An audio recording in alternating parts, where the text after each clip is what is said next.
BC రచయిత సమాఖ్య గత ఏర్పడిన తర్వాత కరీంనగర్లో మొదటి కార్యక్రమం చేసేది.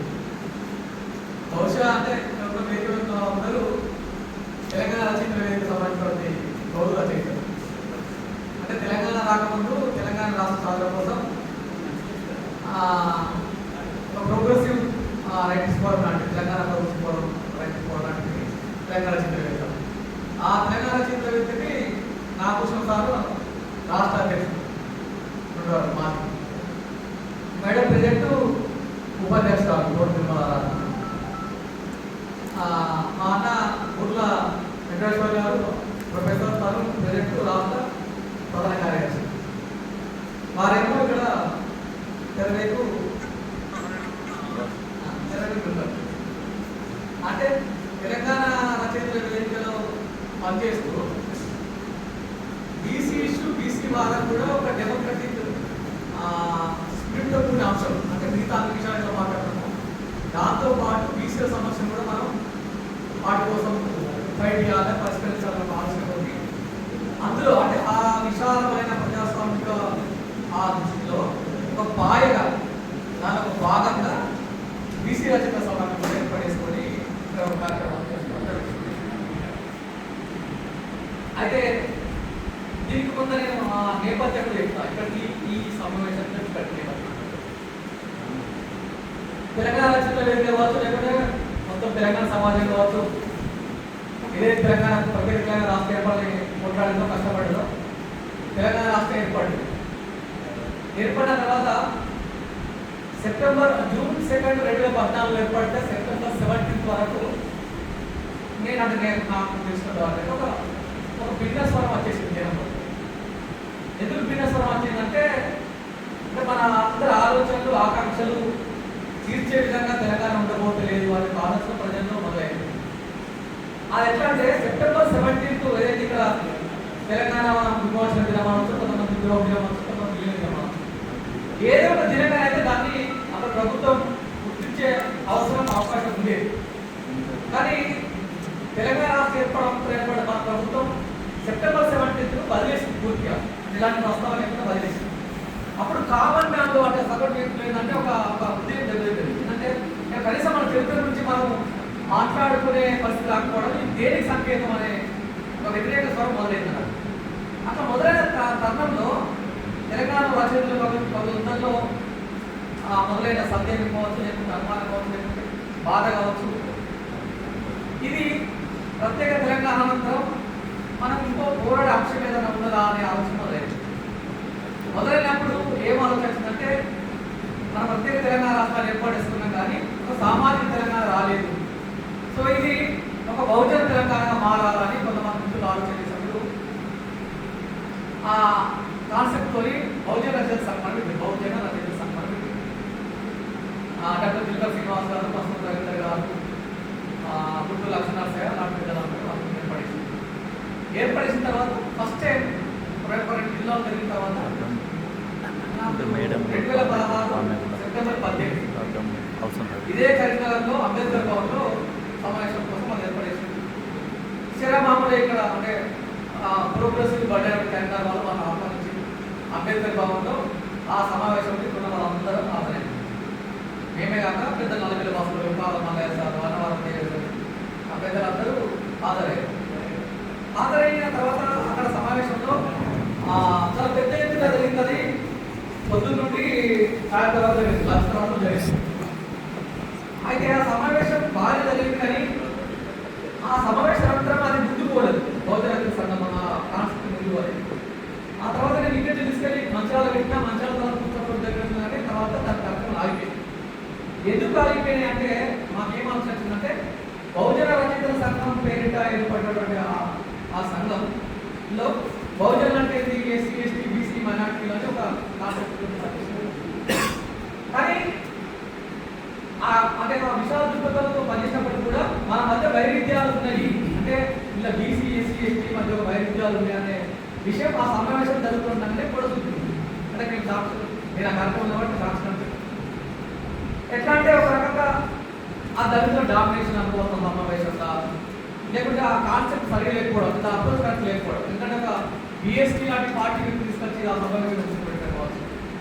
తమ జీవితాంతం ఎలాంటి సంస్కృత ధోరణి లేకుండా ఒక బ్రాడ్ కాన్సెప్ట్తో విషయాలతో పనిచేసినటువంటి ఇక్కడ స్థానిక కవిత రచయితలందరూ ఉంటే వాళ్ళందరూ బీసీ. వాళ్ళకి రిగార్డ్ చేయకపోవడం, రిగార్డ్ అంటే వాళ్ళ గౌరవం కాదు, అంటే వాళ్ళకి తగిన మాట్లాడే అవకాశం లేకపోవడం. ఆ సమావేశం అయితే ఒక ఉమ్మడి స్టేట్మెంట్ మూసిందని ఒక సాక్షి చెప్పడం. ఏమన్నమాట ఆ సమావేశంలో స్టేట్మెంట్ మా కొద్ది నల్ల దొరుకుతాం తెల్ల దొరుకుతాం అనే పాట స్టేట్మెంట్ ఉండే కదా, మా కొద్ది దళిత దొరుకుతారా అనే స్టేట్మెంట్. అంటే బీసీలు దళితులు కలిసి పనిచేయలేదు పై అనే ఒక మాట చెప్పాల్సిన పరిస్థితి వచ్చింది. నాకు మన తత్వవేత్త బిఎస్ రామచంద్ర మాట చెప్తారు. ఏం మాట్లాడారంటే ఆయన అగ్రవర్ణాల వాళ్ళకు బూట్లు ఉన్నాయి, సెక్యూరిటీ వాళ్ళు దాంతో వాళ్ళ బూట్లు, దళితులకేమో చెప్పులు ఉన్నాయి. అంటే ఇది అగ్రవర్ణాల చేతిలో ప్రభుత్వాలు ఉన్నాయి, మతమాల సపోర్ట్ ఉంటుంది, కల్చర్ సపోర్ట్ ఉంటుంది, అంతవరకు అనుకూలంగా ఉంటుంది. దళితులకేమో రిజర్వేషన్లు అనే చెప్పులు ఉన్నాయి. అంటే ఈ బూట్లున్న వాళ్ళు చెప్పులున్న వాళ్ళు కనీసం నడవగలుగుతారని వీళ్ళిద్దరి మధ్యలో అసలు బూట్లు లేక చెప్పులు లేకుండా పరికరాలతో నడిచే బీసీగా అర్థం ఉంది అని చేస్తున్నాము గారు. ఇంకా సమావేశంలో మాకు అనిపిస్తుందంటే ఈ కనీసం చెప్పులు కలిసిపోవడం కష్టమని మాకు అనిపిస్తుంది.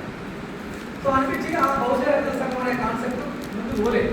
నేను ఎక్కడైతే మంచాలు ఇస్తే మంచాలు పెట్టినా ఆ తర్వాత రోజులకు రెండు సమావేశాలు జరిగినాయి, అది ముందు కూడా అయిపోయింది. అదే సమావేశంలో అయిపోయిన తర్వాత ఆవేదనతో మీటింగ్ అయిపోయిన బయట మాట్లాడుతున్నారు మన మిత్రులు కలిసి ఈ బహుజన కాదు మనకు కూడా ప్రత్యేకమైన బీసీ అనిపిస్తూ ఉండాల్సిందే అని అప్పుడు బీసీ రైటర్స్ అని నేను స్టార్ట్ చేసిన వరంగల్ మిత్రులు చిన్న ప్రవీణ్ మాట్లాడుతుంది.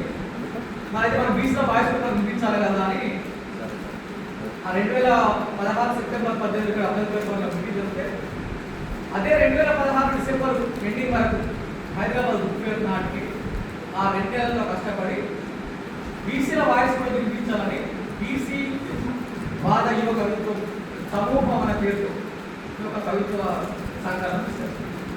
అప్పుడు ఆ సంకలనంలో 36 మంది యువకులు ఒక 7 యువకులు కల్పిస్తారు సంకలనం. అందులో అన్న బుర్ర వెంకటేశ్వరరావు కవిత్వ నేను చదువుతున్నాను. అది హైదరాబాద్లో రిలీజ్ అయింది. ఆ తర్వాత అన్ని జిల్లాలో తీసుకొని అన్ని జిల్లాల్లో చర్చ జరిగింది. ఆ సందర్భంగా మళ్ళీ జనవరి 27, 2015 నాటి ఉందని మళ్ళీ ఇక్కడ ఇదే వేదిక మీద ఆ సమూహాన్ని మేము ఆవిష్కరించాం. దానికి అప్పుడు ఉపకృతి తెలంగాణ జిల్లా అధ్యక్ష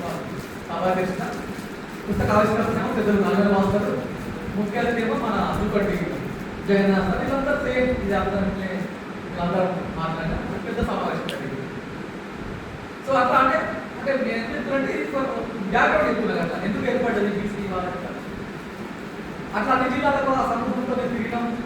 చుట్టూ ప్రజలు నేను ఒక భావజాల వ్యాప్తి జరిగింది. ఆ తర్వాత మేము బీసీ బడి అని పెట్టాం. అంటే ఈ రచయితలు సరే కామన్ మ్యాన్ కూడా మన వాళ్ళు కూడా వెళ్ళాలి ఐడియాలజీ చూసుకుంది. బీసీ బడి ద్వారా అప్పుడు సోదరి దాసోజు లలిత, నేను చామపూర్ రాజు, ఆ తర్వాత సన్నిశెట్టి శ్రీనివాస నారాయణ, రామ్ బిరియాని చెప్పాడు, కూడక కుమార్ సామన్న, శంకర్ రమేష్, ఇంకా కొంతమంది కలిసి అంటే ఆంధ్రాలో తెలంగాణలో బీసీ బడి అంటే నా యూత్ బీసీ కొంతమందికి క్లాస్ చెప్పారు. అట్లా బీసీ బడి పేట చాలా పెద్ద ఎత్తున చాలా కార్యక్రమాలు తీసుకున్న ఐడియాలజీ అట్లా చేస్తూ 2019 వరకు ఎలక్షన్ వచ్చేసాయి. ఆ తర్వాత బీసీ వాదం రకరకాల వ్యక్తులు రకరకాల మన వాళ్ళు వాళ్ళ తోచే విధంగా మాట్లాడుతున్నారు. 2023 ఎలక్షన్స్ కూడా అయిపోయినాయి. కాంగ్రెస్ గవర్నమెంట్ అధికారం వచ్చింది. కాంగ్రెస్ అధికారం వచ్చిన తర్వాత మేము మళ్ళీ బీసీ బడి ఏదైతే మనం బయట యూజ్ పెడుతున్నామో ఈ సమావేశం యూనివర్సిటీలోకి తీసుకెళ్లాలన్న ఆలోచనకి మేము 2024 ఫిబ్రవరి 10 తారీఖున ఉస్మానియా యూనివర్సిటీలో సేమ్ బీసీ బడిని ఉస్మానియా యూనివర్సిటీలో చాలా విపరీత రెస్పాన్స్ వచ్చింది. 200 మంది విద్యార్థులు వచ్చింది ఉస్మానియా యూనివర్సిటీ బీసీ బడి. అది వచ్చిన తర్వాత ఏమైందంటే అంటే ఉస్మానియా యూనివర్సిటీ కదలేసరికి ఏంటంటే ఒక మిగతా బయట సమాజంలో ఒక ఆర్డర్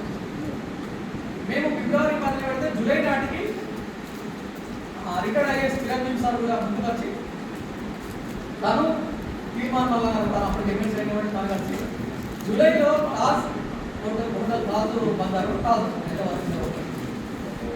వాళ్ళు బీసీ లెక్చర్స్ వెనుక సమాజమే దేశంలో తీర్మానంలో ఒక అవుట్లెట్ స్టేట్మెంట్ పడతారు. ఆ తర్వాత కొంత బీసీ మూమెంట్ చేయడం జరుగుతుంది. అది ఆ క్రమంలో రచయితలలో కూడా అటు డిఫరెన్స్ ఉన్నప్పుడు కూడా గతంలో ఏ ఉద్యమం అంటే ఏ ప్రజాస్వామిక ఆకాంక్ష అంటే దానిలో భాగంగా పనిచేసినటువంటి బీసీలు అందరూ అది సాయుధ పోరాటం కావచ్చు, విప్లవ ఉద్యమం కావచ్చు, తెలంగాణ ఉద్యమం కావచ్చు, బహుజన ఉద్యమం కావచ్చు, ఇంట్లో పనిచేసినటువంటి బీసీ రచయితలు ఈ సమాజంలో గ్యాప్ వస్తుందో అంటే ఏ ఉద్యమం లేకుండా స్టాగ్నేషన్ వచ్చిందో ఈ స్టాగ్నేషన్ ఎందుకు వచ్చింది అని సుదీర్ఘమైన చర్చలు వాళ్ళ మదనం తర్వాత ఈ స్టాగ్నేషన్ గ్యాప్ అంతా బీసీలు చేయాల్సిన పోరాటం గ్యాప్ అని అన్ని వాదాలు అయిపోయినాయి, అన్ని నినాదాలు అయిపోయినాయి. ఇప్పుడు ఏదైనా పోరాటం చేయాల్సిన అవసరం ఉన్నదా బీసీల కోసం చేయాల్సిన పోరాటం పెద్దలు కాదు కాంగ్రెస్ కాదు ఇంత పెద్ద హైదరాబాద్లో కూర్చొని బీసీ రచయిత సమాజానికి ఏర్పాటు చేసింది. ఆ సమయం ఇది వేసుకున్న తర్వాత మొదటి కార్యక్రమం మనకి రోజు ఇదంటే కామన్ గా అందరికీ కూడా చెప్పాలని కాదు అసలు ఇంటర్వ్యూ డిస్కషన్ లాంటి.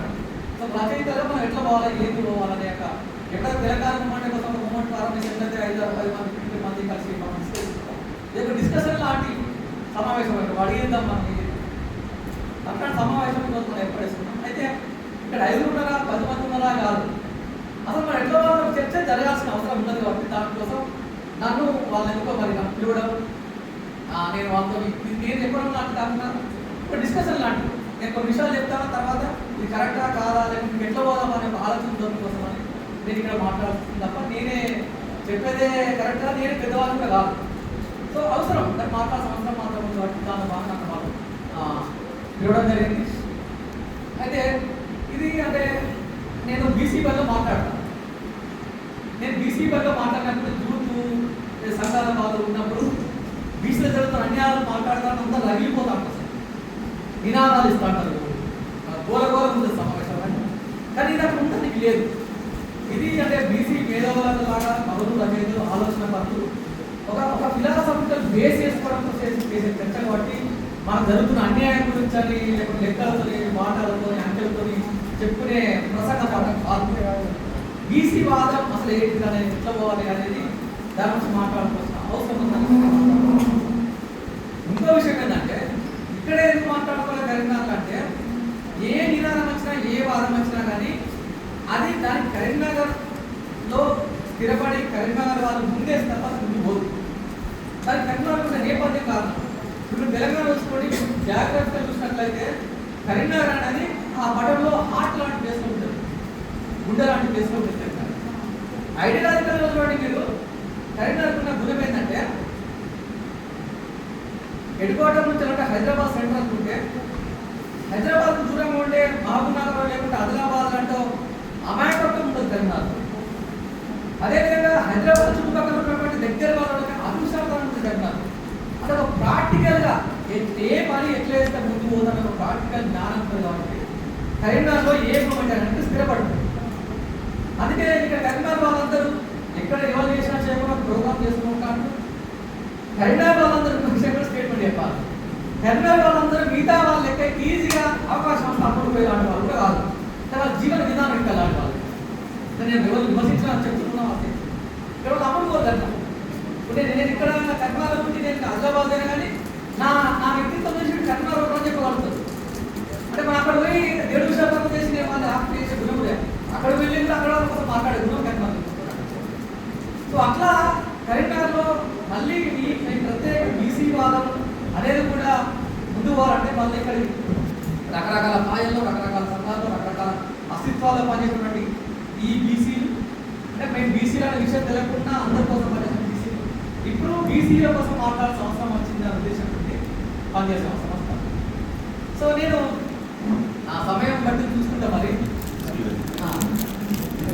అసలు అంటే నేను ఇది కవులు అని కాదు, అందరూ మిగతా వాళ్ళ ఉద్యోగులు కాబట్టి మీరు కవులు రచయితలు కూడా మారాల్సిన అవసరం ఉంది కాబట్టి ఆ రకంగా మాట్లాడదాం. రెండవది బీసీ పదం గురించి మాట్లాడడానికి మనకి ఎంత స్కోప్ ఉందంటే ఇది ఒక లోపల అంటే క్లోజ్డ్ సిస్టమ్ కాదు, క్లోజ్డ్ మాటలు కాదు. ప్రత్యేక తెలంగాణకి అయితే ఎట్లయితే మాట్లాడే అవకాశం ఉన్నదో, ఓపెన్గా ప్రతి విషయం చర్చించే అవకాశం ఉన్నది, కేవలం బీసీ వాదాన్ని మాత్రమే ప్రస్తుతం అవకాశం ఉంది. ఇంకా ఏ వాదం గురించి మనం మాట్లాడుకోండి, ఆ వాదన పేరు చెప్పలేదు. ఏ వాదమైనా సరే ఆ లోపల పెట్టుకొని బయటకు పోవడం, లేకుంటే 4 ఓట్ల మధ్య మాట్లాడుకునే అవసరం మనకు ఉంటుంది. కానీ బీసీలకు అవకాశం లేదు, అవసరం లేదు. ఎందుకు లేదంటే ప్రత్యేక తెలంగాణ నినాదం లెక్కనే ప్రత్యేక తెలంగాణ ఏమనుకున్నాం, మా మాట, మా నీళ్లు, మా నిధులు, మా ఉద్యోగాలు అనుకున్నాం అంతే. అంటే ఇంకోరు మాట్లాడిన లెక్క కాదు అక్కడ. అంతెప్పుడు తెలంగాణ అంతెత్తిన వేసింది. ఇప్పుడు బీసీలు కూడా ఏం మాట్లాడినా తప్పు రాదు. ఎందుకు రాదు అంటే మనం ఇంకోటి సొమ్మాడుతుంది కదా. ఎస్సీల పాట ఎస్సీలకు ఉన్నది, ఎస్టీల పాట ఎస్టీలకు ఉన్నది, ముస్లింల కొంతరం ఉన్నది, అగ్రవర్ణాల కంటే ఉండదు, అధికారం అంతా వాళ్ళది. కాబట్టి ఇంత మంది మధ్య లేదు, వాడడం లేదు, బీసీలే. కాబట్టి బీసీలు ఎట్లా మాట్లాడినా తప్పలేదు కదా. ఓపెన్ మాట్లాడినా తప్పలేదు, లోపల మాట్లాడినా తప్పలేదు. కాబట్టి బీసీల గురించి ఎంతైనా మాట్లాడే అవకాశం ఉన్నది. పోయే మూమెంట్ కూడా స్కోప్ కూడా కేవలం దీనికి ఉంది. కాబట్టి దీని గురించి మాట్లాడాలని మనకు సమావేశంగా. అయితే కొంత మన ఫిలాసఫికల్ ఆ ఫౌండేషన్ లాగా అయితే రచయితలు ఏం మాట్లాడుకోవాలి, మిగతా వాళ్ళ కష్టం నష్టం ఉన్నట్టు మాట్లాడుతుంటే అది జనంలోకి వెళ్ళిపోతుంది. అది ప్రశ్న ఏమొస్తుంది, అవునా నిజం అది కరెక్టే, అయితే ఏంటి అని వస్తుంది. అవి అయితే ఏంటి అనే సమాధానం చెప్పే వాళ్ళే అవుతుంది. ఈ అయితే ఏంటని తెలుసుకొని దీన్ని ఎట్లా ముందుకు తీసుకుపోవాలని ఆలోచించి కార్యాచరణ చేసే వాళ్ళు కౌలు చేయడం. సో దానికోసం అని మనం మామూలు సమావేశంలో కష్ట నష్టాలు, లాభాలు చెప్పాల్సి, నష్టాలు చెప్పాల్సి, కానీ ఇక్కడ మాత్రం మనం ఒక ఫిలాసఫికల్ ఫౌండేషన్ వేసుకోవాలి. కాబట్టి ఆ రకంగా మాట్లాడాల్సిన అవసరం ఉంటుంది. కాబట్టి నేను కొన్ని మెయిన్ బేసిక్ విషయాలు మాత్రం మాట్లాడతాను. అంటే ఈ దేశంలో అసలు మనం బీసీ ఎవరు అని ఫస్ట్ మనం చెప్తాను. ఈ దేశంలో బీసీలు ఎవరు మరి అంటే మన అందరం బీసీలు ఫస్ట్ హిందువులలో బీసీలు ఎవరంటే హిందూ ధర్మంలో 4 వర్గాలు ఉంటాయి. ఒకటేంటిది బ్రాహ్మణ, క్షత్రియ, చెప్పండి చెప్తారంటే మీరు తెలుసు నాకు వైశ్య, శూద్ర, ఈ 4 వర్గాలు ఉంటుంది. బ్రాహ్మణులు అంటే ఎవరు, మంత్రాలు అంటారంటే పెళ్లి మంత్రాలు, వేదం చెప్పేవాళ్ళు, మంత్రాంగం చేసేవాళ్ళు, మంత్రిత్వం వాళ్ళు, మంత్రులు చేసేవాళ్ళు. క్షత్రులు అంటే ఎవరు, రాజ్య పరిపాలన చేసేవాళ్ళు. వైశ్యులు అంటే ఎవరు, వ్యాపారం చేసేవాళ్ళు. మిగతా వీళ్ళిద్దరు ఏంటిదిగా శూద్రుడు. శూద్రులలో మళ్ళా మొత్తం గోద శూద్రులు చూసినప్పుడు కూడా ఇలా మన 3 విభాగాలు ఏంటిది. ఈ శూద్రులలో ఎప్పుడైతే ముస్లింల కొంత పరిపాలన ఎదిగిన తర్వాత, మొగోళ్ళ పరిపాలన ఎదిగిన తర్వాత షేర్స్ నేను రెవెన్యూ అడిగిస్తాను. షేర్స్ ఈ దేశంలో రెవెన్యూ సిస్టమ్ అంటే ఇది పన్ను, భూమి మీద పన్నేసే సిస్టమ్ని కొలిచి లెక్కగట్టి ట్యాక్స్ మొదలు పెట్టిండో, లేకుంటే ఇక్కడ తెలంగాణలో అయితే మనకు కాకతీయుల కాలంలో న్యాయంగా వ్యవస్థను మొదలుపెట్టి ఇక్కడ ఎంత ట్యాక్స్ మొదలుపెట్టాం. లేకుంటే ఇంకా కొంత బ్రిటిష్ వారు కాలం వచ్చిన తర్వాత పటవారి పటేల్ వ్యవస్థ ఏర్పడిన తర్వాత కొంతమంది రెడ్లకు ఆ పటవారితో వచ్చిన తర్వాత వారి ట్యాక్స్, లేకుంటే భూమి పన్ను వసూలు చేయడం. ఇట్లా భూమి మీద పన్ను వసూలు చేయడం కోసం కొంతమందికి శూద్రులకు అవకాశం ఇచ్చినప్పుడు వారు కొన్ని అధికారాలు వెళ్ళడం వల్ల ఆటోమేటిక్గా ఈ శూద్రులని కొన్ని కులాలు, ఇంకా రెడ్డి వేల కొన్ని కులాలు భూమి మీద కొంత అధికారం అవడం వల్ల వాళ్ళు కొంత ఎదిగిన వాళ్ళే. సో శూద్రులలో వీళ్ళు ఎక్కువ శూద్రులు అంటారు, రెడ్డి వేలు మాత్రం వాళ్ళు శూద్రులు. తర్వాత శూద్రులలో కింది వాళ్ళు ఉంటారు, ఎవరు అతిశూద్రులు. అశూద్రులు అంటే దళితులు. దళిత కాన్సెప్ట్ ఫస్ట్ లేదు, తర్వాత దళిత పదం వచ్చింది. వీళ్ళెవరు సమాజంలో కొంత అంటరాంతర వివక్ష ఉంచి వాళ్ళు సమాజానికి దూరంగా దూరంగా ఉంచబడ్డ వర్గం. సో ఈ బ్రాహ్మణ, క్షత్రియ, వైశ్య కులంగా శూద్రులలో ఈ ఎగువ శూద్రులు, ఈ డెవలప్ అయిన శూద్రులు, రెడ్డి లాంటి క్యాస్టులు కాకుండా ఇటు ఊరిక దూరంగా అంటరాంతరం ఉన్నటువంటి దళితులు కాకుండా వృత్తి పనులన్నీ చేసే వాళ్ళందరూ ఎవరు, బీసీ. అంటే శూద్రులలో ఈ వృత్తి పనులు ఉన్న వాళ్ళందరూ బీసీ అని చెప్పుకోవచ్చు బ్రాడీ. అది ఇక్కడ ఈ చెప్పిన తర్వాత ఇంకో కాన్సెప్ట్ వస్తుంది. ఏ కాన్సెప్ట్ వస్తుంది, బ్రాహ్మణులు ఏమైనా శారీరక శ్రమ చేయలేదు, వాళ్ళ గురించి అంటే వాళ్ళ తేడా కాబట్టి చెప్తారు. కమ్మరులు ఏం చేస్తారు, చెప్పండి, కమ్మర పని చేస్తారు అంతే కదా. మన ఇప్పుడు గొడ్డలు, నాగలు ఇవన్నీ చేస్తారు కదా. చాకులు ఏం చేస్తారు, మన కుక్కలు ఏం చేస్తారు, సంతోషాలు ఏం చేస్తారు, మునురు కాపులు ఏం చేస్తారు, ఇట్లా అందరూ పని చేసే వాళ్ళందరూ బ్రాహ్మణులు ఏం చేస్తారు మరి? అంటే శారీరక శ్రమ ఏది వాళ్ళు అంటే భూమిని దున్నో, లేకుంటే నాటేసో, లేకుంటే నాగలు తయారు చేసో, లేకుంటే ఇల్లు కట్టో, లేకుంటే ఇదంతా శ్రమ కనిపిస్తున్నాయి కదా. చేపలు పట్టో, మన గుడ్డలు చేయడం కావచ్చు, లేకుంటే గుడ్డలు రాళ్ళ కొట్టడం కావచ్చు, గొల్ల కుటుంబాలు పశు సంపద పెంచడం కావచ్చు, ఇవన్నీ శ్రమలే కదా.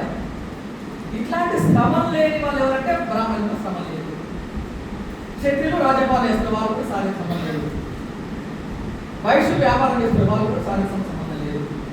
ఇంకా వీళ్ళ వాళ్ళు ఎవరిగా ఇప్పుడు చెప్పిన ఎక్కువ సూత్రులు అన్నారు, రెడ్డి అంటున్నారు. వాళ్ళు కొంత ఎదిగిపోయారు కాబట్టి వాళ్ళు వ్యవసాయానికి ఇంత వాటి దూరం అయిపోయారు కాబట్టి వాళ్ళు కూడా ట్యాక్స్ వసూలు చేయడం అంటే పరిపాలన అంటే కాకుండా వాళ్ళు పెట్టారు. ఇంకా వీళ్ళ వాళ్ళు ఎవరు?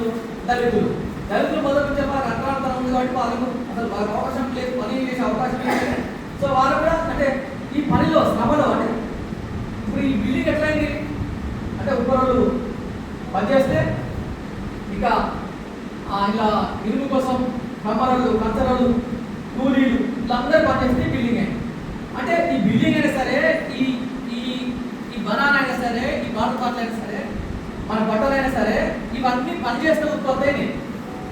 ఇది ప్రాపర్టీ, ఆస్తి కదా, ఇది సంపద కదా. సో ఈ సంపద అంతా ఎవరు సృష్టిస్తారు? ఉత్పత్తులు. బీసీలు మాత్రమే సంపద సృష్టిస్తారు.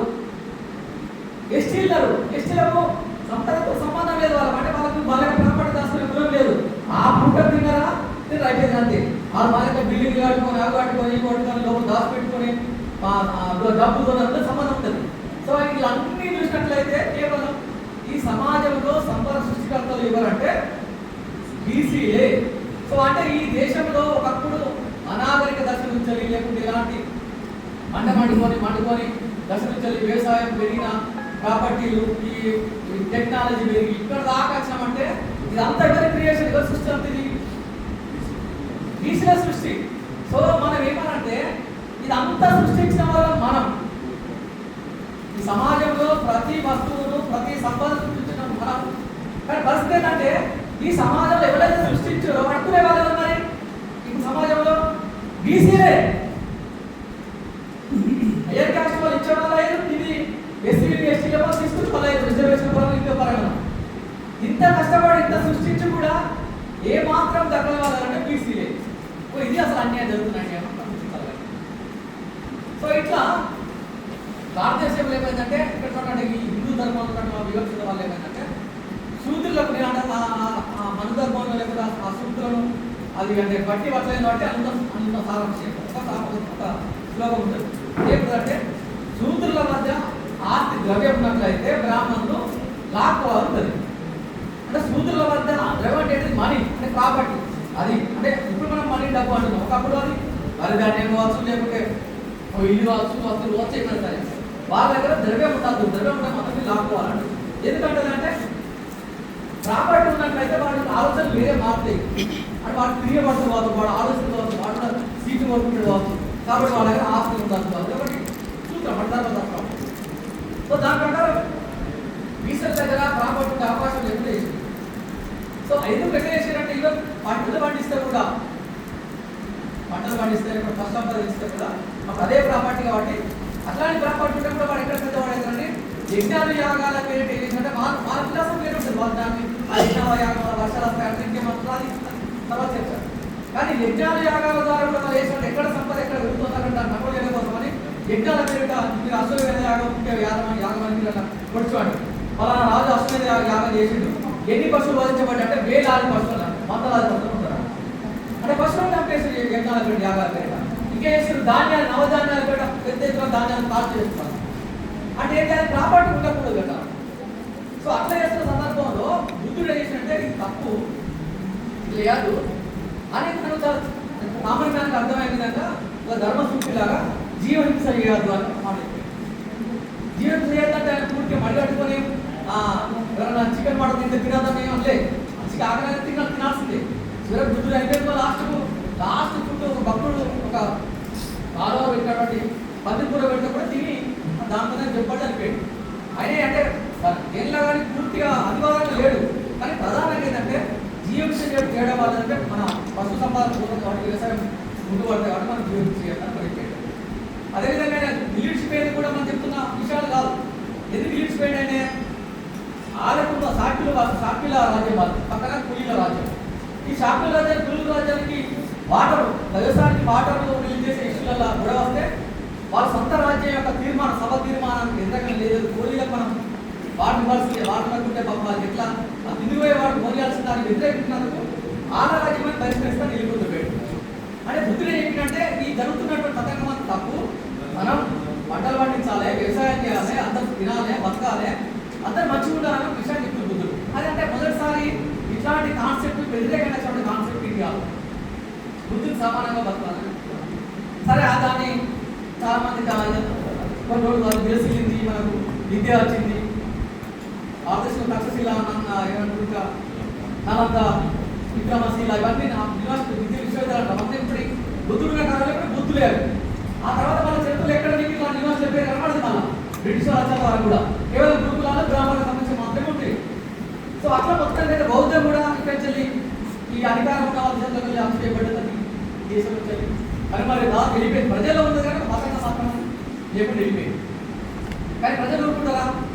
ప్రజలు ఎప్పుడు హేతువుకు అంటే హేతువుగా ఇట్లాంటి కష్టాలు కనుక వాళ్ళ సన్మానాలు బుద్ధులు అంటే గట్టిగా బుద్ధులు పెట్టండి ఏంటంటే రాజు కొడుకుపాటి ఆ సమాజంలో ఉన్నటువంటి ఆ క్రెడిబిలిటీ అక్కడ రాజు కొడుకుపాటి ఇంకో రాజు కొడుకు వెళ్ళి మాట్లాడే అవకాశం ఉండేది. కాబట్టి అజాశత్రులు లాంటి రాజుతో మాట్లాడి రాజు కొడుకోటి రాజు కూడా మార్పించాడు. సో అజాశత్రులు కూడా లేదని కరెక్ట్గా చెప్పింది కరెక్ట్, మన పక్షులు నమ్మారు, మన వ్యవసాయం చేయాలి, అందరూ ప్రజలకు మంచి చూసుకోవాలి, ఆ రాజు మాదే మారి రాజ్యం మారి అట్లా బుద్ధుడు చాలా ప్రయత్నం చేసి కొంతకాలం. దాని తర్వాత ఏదైతే ఈ పెద్దదారి వ్యవస్థ లేకుండా ఈ ఆలోచన వ్యతిరేకంగా ఉన్నటువంటి ఈ బ్రాహ్మణులు లేకుండా అట్లాంటి వాళ్ళు చాలా కష్టపడి చాలా తెలియగా బౌద్ధానికి తరివేశారు. కానీ ఇది జనానికి అవసరం కదా పాపం, మరి జనం తిండి లేకుండా సంపాద లేకుండా బతలేరు కదా అని ఉద్దేశం కొద్ది దేశంలో బుద్ధులంత ప్రభావం ఉన్నా లేకుండా రకరకాల కులాలు వచ్చేది. అంటే ఒక వేషంలా ఒక అవసరం లాగా ఇప్పుడు నేను విషయాన్ని కుటుంబంతో పెట్టినట్టు దేట్లయితే నన్ను టార్గెట్ చేస్తాను. కాబట్టి నేను నా సహజంలో నేను చెప్పేదని నేను చెప్తాను. అట్లా ఈ దేశంలో సంతులు బయలుదేరి సంతులు అంటే సాధువు, సాధువు అంటే మహారాజు అంటే మనం అంటే బాబాలు, గురువులు. ఇప్పుడు మన ఇక్కడ చూసిన ఫేమస్ గురువు అంటే మనం ఎవరు కోతులు మీద ప్రబంధం కోతులు మీద ప్రబంధం ప్లే చేసాడనే ఆయనే కుల వ్యవస్థలో ఈ కుల భేదాలు తగ్గించాలని ఏవైతే వ్యవసాయం ఇక్కడ డెవలప్ అవ్వాలంటే వ్యవసాయం పనిముట్లు అందాలి, ఫస్ట్ వ్యవసాయం పెరగాలంటే పనిముట్లు అందాలి. కాబట్టి వ్యవసాయం ఏమందాలి, నాగలు కావాలి, గుడ్డలు కావాలి, పారలు కావాలి, ప్రజల కోసం పిండే గింజలు కావాలి, గిన్నెలు కావాలి, ఇవన్నీ చెప్పేసి ఆ విశ్వకర్మకు వాళ్ళు ఇప్పుడు 5 పంపార కల్చరి ఔసరి శిల్పి వడ్రంగి ఇట్లాంటి కులాలందరినీ కలిపేసి వాళ్ళ మంది ఇంటర్ క్యాస్ట్ కూడా తీసుకొచ్చి మళ్ళీ ఒక బుద్ధులు లాంటి ఫిలాసఫీ అంటే మళ్ళీ సంపాద పెంచాల్సి ఉంటుంది చేసేది. అప్పుడే కొంత ఈ దేశంలోకి ముస్లింలు వచ్చేసి కొంత అడ్మిషన్ కొంత స్లో అయింది, అంటే కొంత వీక్ అయింది. ఎందుకు మరి అంటే ముస్లింలు ఈ దేశానికి అంత ఈజీగా అంటే ఇంత పెద్ద దేశం, ఇంత మంచి నైసర్గికంగా కానీ వాతావరణ పరంగా కానీ మంచి పంటలు పండే దేశానికి చిన్న చిన్న లాంటి వాళ్ళు ఎవరో మహమ్మద్ బిన్ బాసిం లాంటి వారు లేకపోతే ఎడారి ప్రాంతాలు వచ్చినటువంటి కొంతమంది ఎందుకు దేశాన్ని మరి వాళ్ళు ఓడించగలిగారు. అంటే ఈ దేశంలో ఎక్కువ ఇట్లాంటి ప్రజల్లో ఒక యూనిట్ అనేది లేదు. ఎందుకు లేదు? ఇదే పార్లమెంట్ ఈ కులాల పరంగా విడిపోవడం, ఆర్థిక అణచివేయడం వల్ల చాలా చిన్న సమూహమైన ముస్లింలు వచ్చిన దేశాన్ని ఓడించలేదు. సో వచ్చినప్పుడు రకరకాల మార్పులు జరిగినాయి. ఆ మార్పులో భాగంగా ఇట్లా అన్ని కులాల్లో అంటే నేను మనకు ఏమో తెలుసు కాబట్టి పోతులు కానీ అన్ని కులాల్లో చాలా మంది సంతృప్తి సాగుంటారు. వాళ్ళ ప్రయత్నం వాళ్ళ చేసుకుంటూ వస్తారు. ఆ పాత ఫిలాసఫీ ఏదైతుందో శత్రులే పరిపాలనే బ్రాహ్మణులే చేయాలనేది కూడా కొంత మద్దరైంది, ముస్లింలు వచ్చినాక తప్పలేదు. కాబట్టి ఒక శుద్ధుడైన శివాజీ లాంటి వ్యక్తి అంతకుముందు శత్రువులు పాలించాలని కూడా పక్క పెట్టేసి ఆయనే అన్ని కులాల వల్ల కలుపుకొని ఉన్న గెరిల్లా పద్ధతి మామూలు నచ్చలేక పొద్దునాక అడ్ల నుండి రాకుండా వేసినాడు. అట్లా ఆయన తోచే విధంగా యుద్ధం చేసి మళ్ళీ ఆయన కొంత మన దేశీయ హిందూ స్వరాజ్యం లేకపోతే దేశీయ లాంటి పరిపాలన అందించింది. అట్లా వస్తున్న క్రమంలో ఈ దేశానికి క్రమక్రమంగా బ్రిటిష్ వాళ్ళు వచ్చారు. బ్రిటిష్ వాళ్ళు వచ్చే ముందు జరిగిన సంఘటన ఏంటంటే మన దేశంలో ఎట్లయితే కొంత క్రమంగా మార్పులు వచ్చినాయో అంటే మనం బ్రిటిష్ వాళ్ళు పరిపాలించారు కాబట్టి మన మార్పు గురించి చెప్పాలంటే ముందు మనం బ్రిటిష్ వాళ్ళ గురించి మాట్లాడుకోవాలి.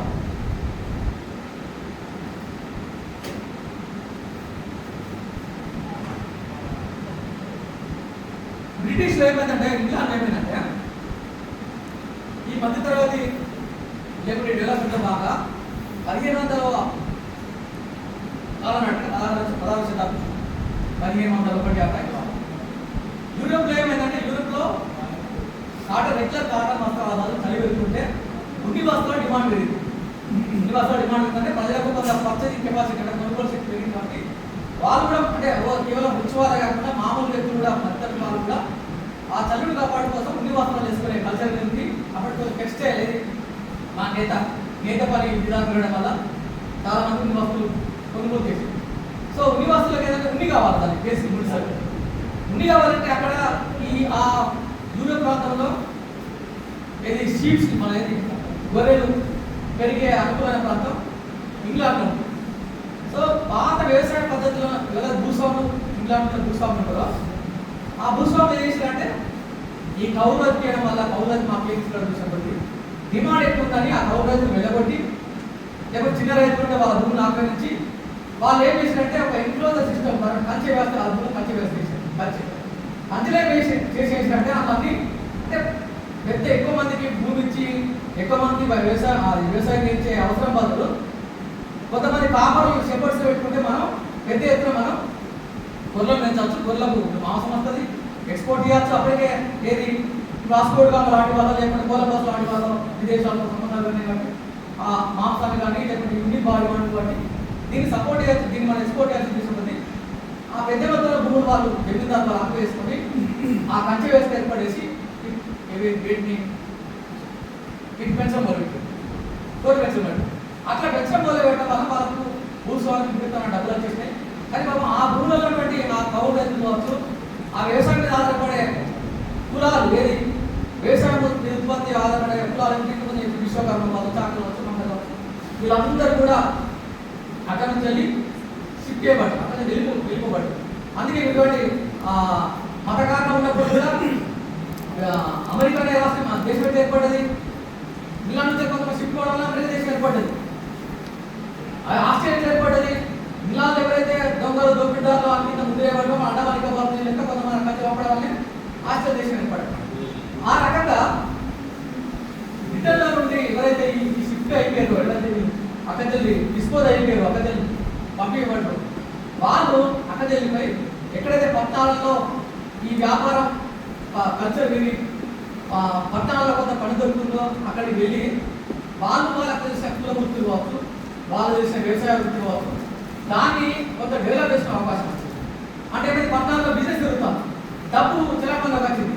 సో డబ్బుతో దేని కొనుగోలు చేసే అవకాశం వచ్చింది కాబట్టి వాళ్ళు ఇప్పుడు ఊళ్ళో కల్చరం పనిచేసే ఒక వ్యక్తి అక్కడికి వెళ్ళి వీళ్ళంటే మిగతా అక్కడికి వెళ్ళి పంపబడి కూలి లేదు కదా, ఆ కూలీలతో పని చేసుకుని ఆయన కొన్ని అంటే ఒక వెల్డింగ్ షాప్ వాళ్ళు పెట్టుకొని ఎక్కువ ఒక ప్రొడక్ట్ తయారు చేసుకొని 10 ప్రొడక్ట్ తయారు చేసే స్థాయికి ఎదిగినారు. అట్లా ఎదిగి టైంకు అట్లా ఎదిగినట్టు వీళ్ళందరూ బ్రిటన్లో మెయిన్ సెక్టర్లో అయిపోయారంటే వీళ్ళు రాజకీయాలు ప్రభావితం చేసేస్తారు. అట్లా రావడం వల్ల 1688 నుంచి సెక్టర్ కాబట్టి 1688లో రక్తరహిత విప్లవం అంటున్నారు. నేను ఇంగ్లాండ్లో జరుగుతుంది అంటే రాజును దించేసి కేవలం నామాత్రంగా రాజును చేసి ఈ ఎదిగిన కులాలు అంటే కులం ఈ ఎదిగిన వర్గాలు అంటే ఎవరు ఈ వృత్తి పనులు ఏదైతే ఎదిగిందో అక్కడ డబ్బు సంపాదించుకుంటారో వాళ్ళే అధికారం వచ్చేసి రాజు అంటే రాజు పరిపాలన కాదు, రాజు నామాత్రం పేరుకే రాజు రాష్ట్రపతి అవుతారు, కానీ వాళ్ళ అధికారం వచ్చేసి సేమ్ అదే టైం ఏమైంది అట్లా డిస్పోజ్ అక్కడ అయిపోయిన ఆచరణ కొంతమంది విదేశాలకు వెళ్ళిపోతే ఇండియా కూడా వచ్చింది కొంతమంది. అదే east India company. East India కంపెనీలో మన దేశంలో చేశారు. వాళ్ళు ఇక్కడ వ్యాపారం చేద్దామని చూస్తే వాళ్ళు ఉంచిన దానికంటే ఇక్కడ ఎక్కువ వస్తువులు పోతున్నది ఇండియాలో.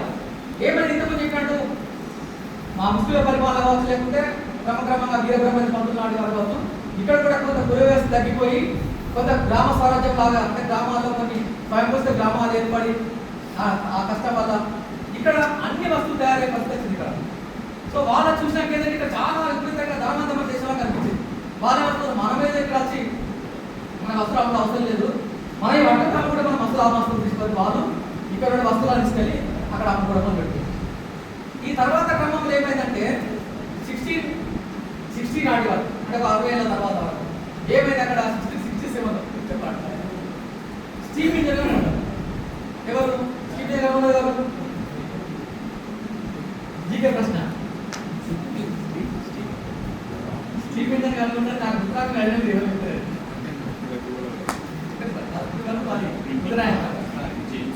జేమ్స్ వాట్ 1667 నాటికి స్టీమ్ ఇంజన్ గా ఉంటాడు. స్టీమ్ ఇంజన్ అనేది ఫస్ట్ ఎట్లయితే చరిత్రలో నిప్పులు కనుక్కున్నట్టు ఎట్లయితే నిప్పులు కనుక్కుంటే మంటలో చేసుకొని తినడం మొదలెట్టామో, చక్కెర కనుక్కుంటే ఎట్లయితే మనం వాహనాలు మోడల్ పెట్టామో, ఈ స్టీమ్ ఇంజిన్ అనేది మనం నడిపే బైక్ కావచ్చు, కార్ కావచ్చు, అన్ని ఇంజన్ ఆధారపడిన స్టీమ్ ఇంజిన్.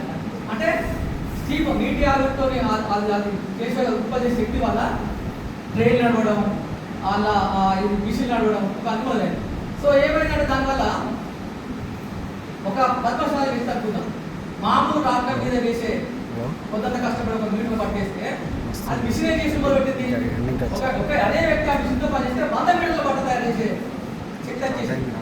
సో ఏమైంది, బ్రిటిష్ వాళ్ళు మన దేశం వచ్చి వస్తువులతో కూడా బదులు వస్తువుల బదులు వాళ్ళు చేసినట్టు ఇక్కడ ఉన్నటువంటి మన కుల వృత్తులు వాళ్ళు అమ్మాలంటే అమ్మకుండా, అంటే ఎక్కువ ట్యాక్స్ వేయడం, లేకపోతే హింస పెట్టి వీటిని డిస్కరేజ్ చేసుకుంటా వాళ్ళు వేసినట్టు ఇక్కడ మా దగ్గర మిషన్లు ఉన్నాయి, మాకు కావాల్సింది వస్తువులు కాదుగా, మీ గుడిసెలు కావాలి మాకు అని ఇక్కడ తెలంగాణ పత్తి కావాలి, ఇక్కడ ధాన్యం కావాలి, ఇక్కడ ఎరువు కావాలి. అట్లా అంటే గుడిసెలు తీసుకుపోవడం కోసం నేను ఒక వలస దేశంగా ఏర్పాటు చేసుకొని ఆ గుడిసెలు పత్తి పట్టుకుపోయి అక్కడ పడతారని మళ్ళీ వచ్చి మనకి వాళ్ళు పత్తి నమ్ముతారు. ఇట్లా ఇంగ్లాండ్లో ఏమైందంటే అట్లా ఆ వలసలో పెరిగి చాలా మంది గుడిసెలను మన వలస దేశం నుంచి చేసుకొని అక్కడ విపరీతంగా పెట్టుబడి సంపద పెరుగుతుంది కదా, విపరీత సంపద పెరిగే వాళ్ళు ఈ సంపద ఎక్కడెక్కడ అమ్ముకోవాలో ఉద్దేశం కొద్ది ఇండియా లాగానే వివిధ దేశాలు వలస ఏర్పడేసుకొని అక్కడక్కడ చేసుకుంటే వాళ్ళు పెద్ద ఎత్తున పెట్టుబడిదారులు అయిపోయింది. పెట్టుబడిదారు వ్యవస్థ ప్రపంచవ్యాప్తంగా పెరిగిపోయింది. అయితే ఇక్కడ విషయం గుర్తించాలి, మనం పరిపాలించిన బ్రిటిష్ వాళ్ళకి ఎట్లయితే అక్కడైతే వ్యవసాయం నుంచి వెలువట్టబడ్డ వాళ్ళు, కుల వృత్తుల వాళ్ళు ఎదిగి ఎట్లయితే వాళ్ళు ఒక పొడవు బదులు 10 పొడవులు తయారు చేసి, లేకుంటే ఒక వేరే వస్తువు ఏదైనా కుండ బదులు 10 కుండలు తయారు చేసుకుంటా, లేకుంటే ఒక మీటర్ పట్ట బదులు 10 మీటర్ల పట్ట తయారు చేసుకుంటా ఎట్లా సంపాదించారు. మరి అదే టెక్నాలజీ మనం పరిపాలిస్తారు కదా, ఆ టెక్నాలజీ ఇక్కడ ఇంపోర్ట్ కావాలి కదా, మరి మన యొక్క కుల వృత్తులు అంటారు కదా. అక్కడ ఇండియాలో జరిగిన ఏంటంటే ఆ టెక్నాలజీ కానీ అది ఏది మనకు అందకుండా ఇక్కడ అడ్డుపడాలి. టెక్నాలజీ అందరం పోయండి, ఇండైరెక్ట్ ఏమైంది ఇక్కడ చేసిన పాత కుల వృత్తులను కూడా మనం ధ్వంసం చేసి పడేసారు. ఎందుకంటే ఇక్కడ దేశంలో మార్కెట్ పెద్ద దేశంగా జనాభా ఎక్కువ ఉంటారు, ఇక్కడ ఏమన్నా వినియోగదారులు ఎక్కువ వస్తువులకు పోయే మార్కెట్ ఉంది కదా. సో ఆ టెక్నాలజీ తగ్గకుండా బాగా మనం చేసిన పాత కుల వృత్తులు కూడా ధ్వంసం చేసుకుంటే వాళ్ళు ఇక్కడ ఆ వస్తువులను కూడా సంపాదించుకుంటే ఇక్కడ అదే జరుగుతుంది. అంటే ఇది ప్రపంచంలో ఇక్కడ తేడా ఏంటి ఏంటంటే, అయితే దీనికి ఎవరు సపోర్ట్ చేసిన మరి సపోర్ట్ చేస్తారా అంటే వేయడం వల్ల ఇక్కడ మనకు కూడా నష్టం వస్తుంది. తీసుకొచ్చి ఇక్కడ కూడా రాజులు కావచ్చు, లేకపోతే ఇక్కడ భూస్వాములు రాజుకుంటారు తిరుగుబాటు మొదలెట్టు. అది 1857 ప్రధాన స్వాతంత్రం కోరడం అదే సార్. అంటే వాడు ఇక్కడ వాడు వచ్చి ఇక్కడ సంపాదించుకుంటూ పోతానే మరి ఇక్కడ రాజు అంటుకేస్తారు, మన ఊరుకో కదా. సో సామాన్యుల నుంచి వెళ్ళి రాజుల వరకు అందరూ మన బ్రిటిష్ వాళ్ళు ఎదురైనా పోరాటం ఓడిపోయింది. ఆ ఓడిపోయిన క్రమంలో బ్రిటిష్ వాళ్ళతో గుర్తించారు ఈ దేశాన్ని ఎంతకాలం మనం అణచివేస్తే మనం కాపాడే కాబట్టి ఇక్కడ మనకు దళారులు కావాలి. ఎవరు కావాలి? దళారులు అంటే మన పరిపాలన అనుగుణంగా ఉండే మనుషులు కావాలి అని ఉద్దేశం కొద్దీ వాళ్ళు ఆ దేశంలో ఎట్లయితే ప్రవృత్తులను డెవలప్మెంట్ చేసి వాళ్ళు ఎదిగి పెట్టుబడిదారులు ఆ సిస్టాన్ని డిస్కరేజ్ చేసి వాళ్ళ వ్యాపారానికి అనుగుణంగా ఎవరైతే సపోర్ట్ చేస్తారో వాళ్ళకు వాళ్ళ కొంత బాటా ఇచ్చుకుంటా వాళ్ళ వ్యాపారం ఇక్కడ ఉండే విధంగా పరిపాలన ఉండే విధంగా చూసుకుంటారు. సో అప్పుడు ఏమైంది, ఎవరు సమాజాన్ని లీడ్ చేస్తారు అగ్రకులాల వాళ్ళకి ఎవరైతే మాట బలం ఉంటుందో ఎవరైతే అధికారం తెచ్చుకుంటారో లీడ్ చేస్తారు. సో ఇక్కడ అగ్రకులాలు వేసినట్టే వాళ్ళతో విలాగత అయిపోయి వాళ్ళకి అనుకూలంగా ఉండి ఒక దళారు వ్యవస్థ ఏర్పడ్డాయి. ఈ దేశంలో బ్రిటిష్ వాళ్ళ పరిపాలన నిరాటంగా సాగడం జరుగుతుంది. అంటే ప్రపంచంతో పాటు ప్రపంచంలో ఇలా ఇండస్ట్రియలిస్టులు అందరూ పారిశ్రామికవేత్తలు ఉండాల్సినటువంటి ఇక్కడ బీసీలు అందరూ అది ఎలాంటి టెక్నాలజీ లేకుండా పెట్టుబడిదారు కాకుండా ఉన్న ప్రభుత్వం కొని విచారాలుగా అయ్యే పరిస్థితి ఏర్పడేది. మన కార్ల్ మార్క్స్ గురించి చెప్పుకుంటాం కదా. కార్ల్ మార్క్స్ వాళ్ళ మామ పేరు ఫిలిప్స్. ఫిలిప్స్ అంటే మీకు పేరు గుర్తురావాలి చెప్పండి. రేడియో. అలా మామ అంటే ఫిలిప్స్ అంటే రేడియో అంటే కమర పంచం లాంటి గుర్తులు అంటారు.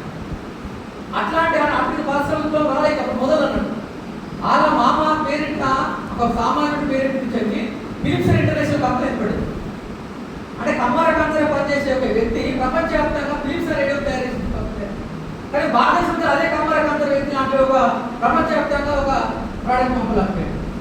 వేరే ప్రోడక్ట్ పోయాలంటే కొంత వేరే ఈ దళారు చేసినప్పుడు కూడా వేరే ఎవరైనా హ్యాపీ కూడా ఈ టెక్నాలజీని ఈ జ్ఞానాన్ని కూడా వాళ్ళ సొంత లేకుండా కూడా దీన్ని దోపిడీ చేసుకొని అటు వలసపాలు సపోర్ట్ తీసుకొని ఇక్కడ విదేశాల్లో ఏదైతే ఆయా ప్రభుత్వ వాళ్ళు ఏదైతే పారిశ్రామికలు ఎదిగిందో దాని బదులు భారత పురోగమనంగా ఈ పనితోని ఈ ప్రభుత్వంతో సంబంధమైనటువంటి అగ్రకులాల వాళ్ళే టెస్ట్ చేస్తుంది.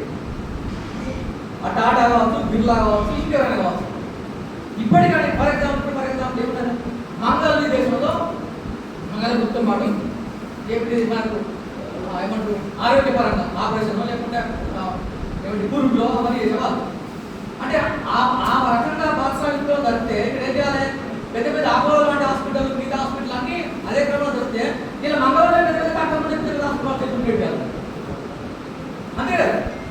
ఇలా టెక్స్టైల్ కంపెనీ వాళ్ళని దిగుబడి ముఖేష్ అంబానీ వాళ్ళు అసలు పద్మశాలు ఉంటారు కదా మరి ఆయన వైశ్యుడు లాంటి వ్యక్తి ఎట్లా ఉన్నాడు అంటే మోచి అంటే ఒక చెప్పుల కంపెనీ, వాటర్ అంటే ఒక చెప్పుల కంపెనీ, కానీ ఎస్సీలో ఉంటారు కదా దానికి కానీ మాకు రాదు. అంటే ఇట్లా టెక్నాలజీ అనేది ఎట్లయితే ప్రవృత్తి నుంచి లేదు మన పారిశ్రామికవేత్తలు విదేశాల్లో ఏర్పడితే ఈ దేశంలో మాత్రం ప్రతిసారి ఇప్పుడే కాదు బ్రిటిష్ వాళ్ళే కాదు ముస్లింలు వచ్చిన వచ్చారు కూడా ఈ బయట కులాల వాళ్ళు వాళ్ళ సేఫ్టీ కోసం అని ఆ దళారిగా ఏర్పడి ఆ సంపదలో బాగా తీసుకొని ఈ కులాల వాళ్ళని ఎదుర్కొంటా చూసింది. సో దానివల్ల ఏమైంది? ఎందుకు మరి ఈ దేశంలో అంత డిమాండ్ అంటే ఇక రెండు ఉంటాయి. ఈ దేశం విశాలంగా ఉంది, సంపద ఉన్నది, అంటే ఏది మనకు మంచి పంటలు మంచి వ్యవసాయం కానీ ఉంది. రెండోది జనం ఇక్కడ మిగతా దేశాల్లో ఇక్కడ జనం ఉంటారు. జనం ఉంటే జనం ఉంటే సంపద అంటే ఏంటి చెప్పండి తెలుసా మీకు? జనం ఉంటే కొంటే కదా మన ఫస్ట్. సో ఈ జనాన్ని వాళ్ళ కాలజనులతో టెక్నాలజీని బంద్ చేసి జనాన్ని మాత్రం కొనుగోలు వస్తువులు కొనుక్కోవడానికి అవకాశం కల్పించుకుంటా అది బ్రిటిష్ వాళ్ళ కాలం నుంచి స్వాతంత్రం వచ్చేదాకా ఇదే వ్యవసాయం. సో ఇది బ్రిటిష్ వాళ్ళ కాలంలో ఏమైంది? మహాత్మా జ్యోతిబా ఫులే వాళ్ళు ఇది తప్పు అని వ్యతిరేకిస్తారు. లేదు ఇది ఒక స్టేట్మెంట్ ఇస్తాడు. ఈ దేశం అనే దేహానికి శూద్రులు రక్తనాళాలు ప్రాణాలు ఆడతారు. అంటే దేశం అనేది శూద్రులు లేకుండా ఉంట నిలబడదు. ఏదో వీళ్ళు కష్టపడతారు కాబట్టి వీళ్ళకి అన్నారు కదా అసలు విద్య అంటాడు. 1848 స్కూల్ పెడతారు. అప్పుడు ఒక స్టేట్మెంట్ ఇస్తాడు. 1848 ప్రత్యేకత అంటే మీరు అంటే మనం రచయితలో కవులం దేశం వాళ్ళ బట్టి పెద్ద విషయాలు చెప్తారు. మామూలుగా మాట్లాడు 1848 కార్ల్ మార్క్స్ ఒక థియరీ చెప్తాడు. కమ్యూనిస్ట్ మేనిఫెస్టో రాస్తాడు 1848. అప్పుడు వాళ్ళు ఏం చెప్తారంటే స్టేట్మెంట్ ఉత్పత్తి సాధనాల మీద ఉత్పత్తి సాధనం అంటే భూమి గనులు ఉత్పత్తి చేసే ఇండస్ట్రీ మెషిన్లు మామూలు చెప్తే కొడవలు గడపలు నాగదేవరా వీటి మీద ఎవరికైతే అధికారం ఉందో ఆధిపత్యం ఉందో వాళ్ళే ఈ సమాజానికి అప్పుడు మనకు ఆధిపత్యం లేదు. తెలియగా పూలే సేమ్ 848లో ఈ దేశంలో ఎవరికి విద్య ఉంటుందో వాళ్ళే పాలన. అంటే నాయన చదువుకోరాదు అన్యాయం జరుగుతుంది కదా మన కష్టం జరుగుతుంది కనీసం చదువుకుందాం మనం అనే చదువు చెప్పే అవకాశం లేదు. సో బ్రిటిష్ వాళ్ళకి ఏంటంటే ఈ దేశ వ్యవస్థ పట్ల బ్రాహ్మణ్యత పట్ల పరిగణతో ఎప్పుడో ఒక సపోర్ట్ అయినా మొదలెట్టారు. ఆ సందర్భంలో వాళ్ళే లేకపోతే కాదు అనివార్యంగా కావచ్చు తిరుగుబాటు కావచ్చు కొన్ని చోట్ల అవకాశం ఇస్తే అవకాశాన్ని వాడుకొని ఈ దేశంలో మొట్టమొదటిసారిగా శూద్రులకు కూడా విద్యా ఆదాయాలు ఈయన కేవలం ఆయన ఉన్న ఏరియాలో 50 స్కూల్స్ పెట్టాలి. అసలే స్కూల్ లేని చోట 50 స్కూల్స్ కట్టండి మహాత్మా జ్యోతి. అది పెద్ద ఉద్యమం కాదు. అంటే ఈ సందర్భంగా ఒక విషయం మాట్లాడుకుంటే మహాత్మా జ్యోతి బాబు కొత్తగా మాట్లాడతాను మన టాపిక్ అయిపోతుందో చెప్తున్నారు.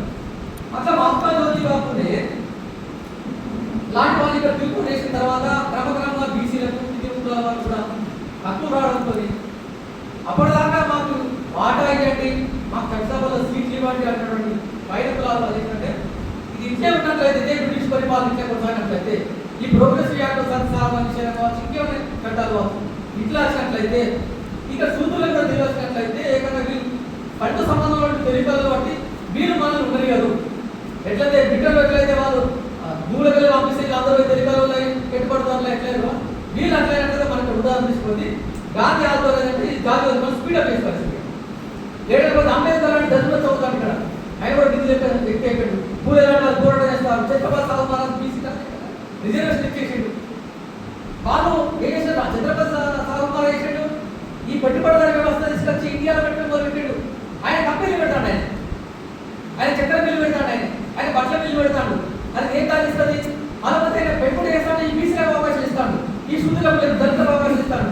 నేను దారి తీసుకున్న వాళ్ళు స్పీడప్ ఇస్తే మరి బ్రిటిష్ వెళ్ళిపోతే ఒక ప్లాన్ ఉంది కదా. అప్పుడు ఒక బాంబే ప్లాన్ ఒక ప్లాన్ తయారు. ఇది మన రాజ్యాంగం కదా. బాంబే ప్లాన్ ఎంత ఉన్న వాళ్ళందరూ ఎవరు? టాటాలు, బిర్లాలు.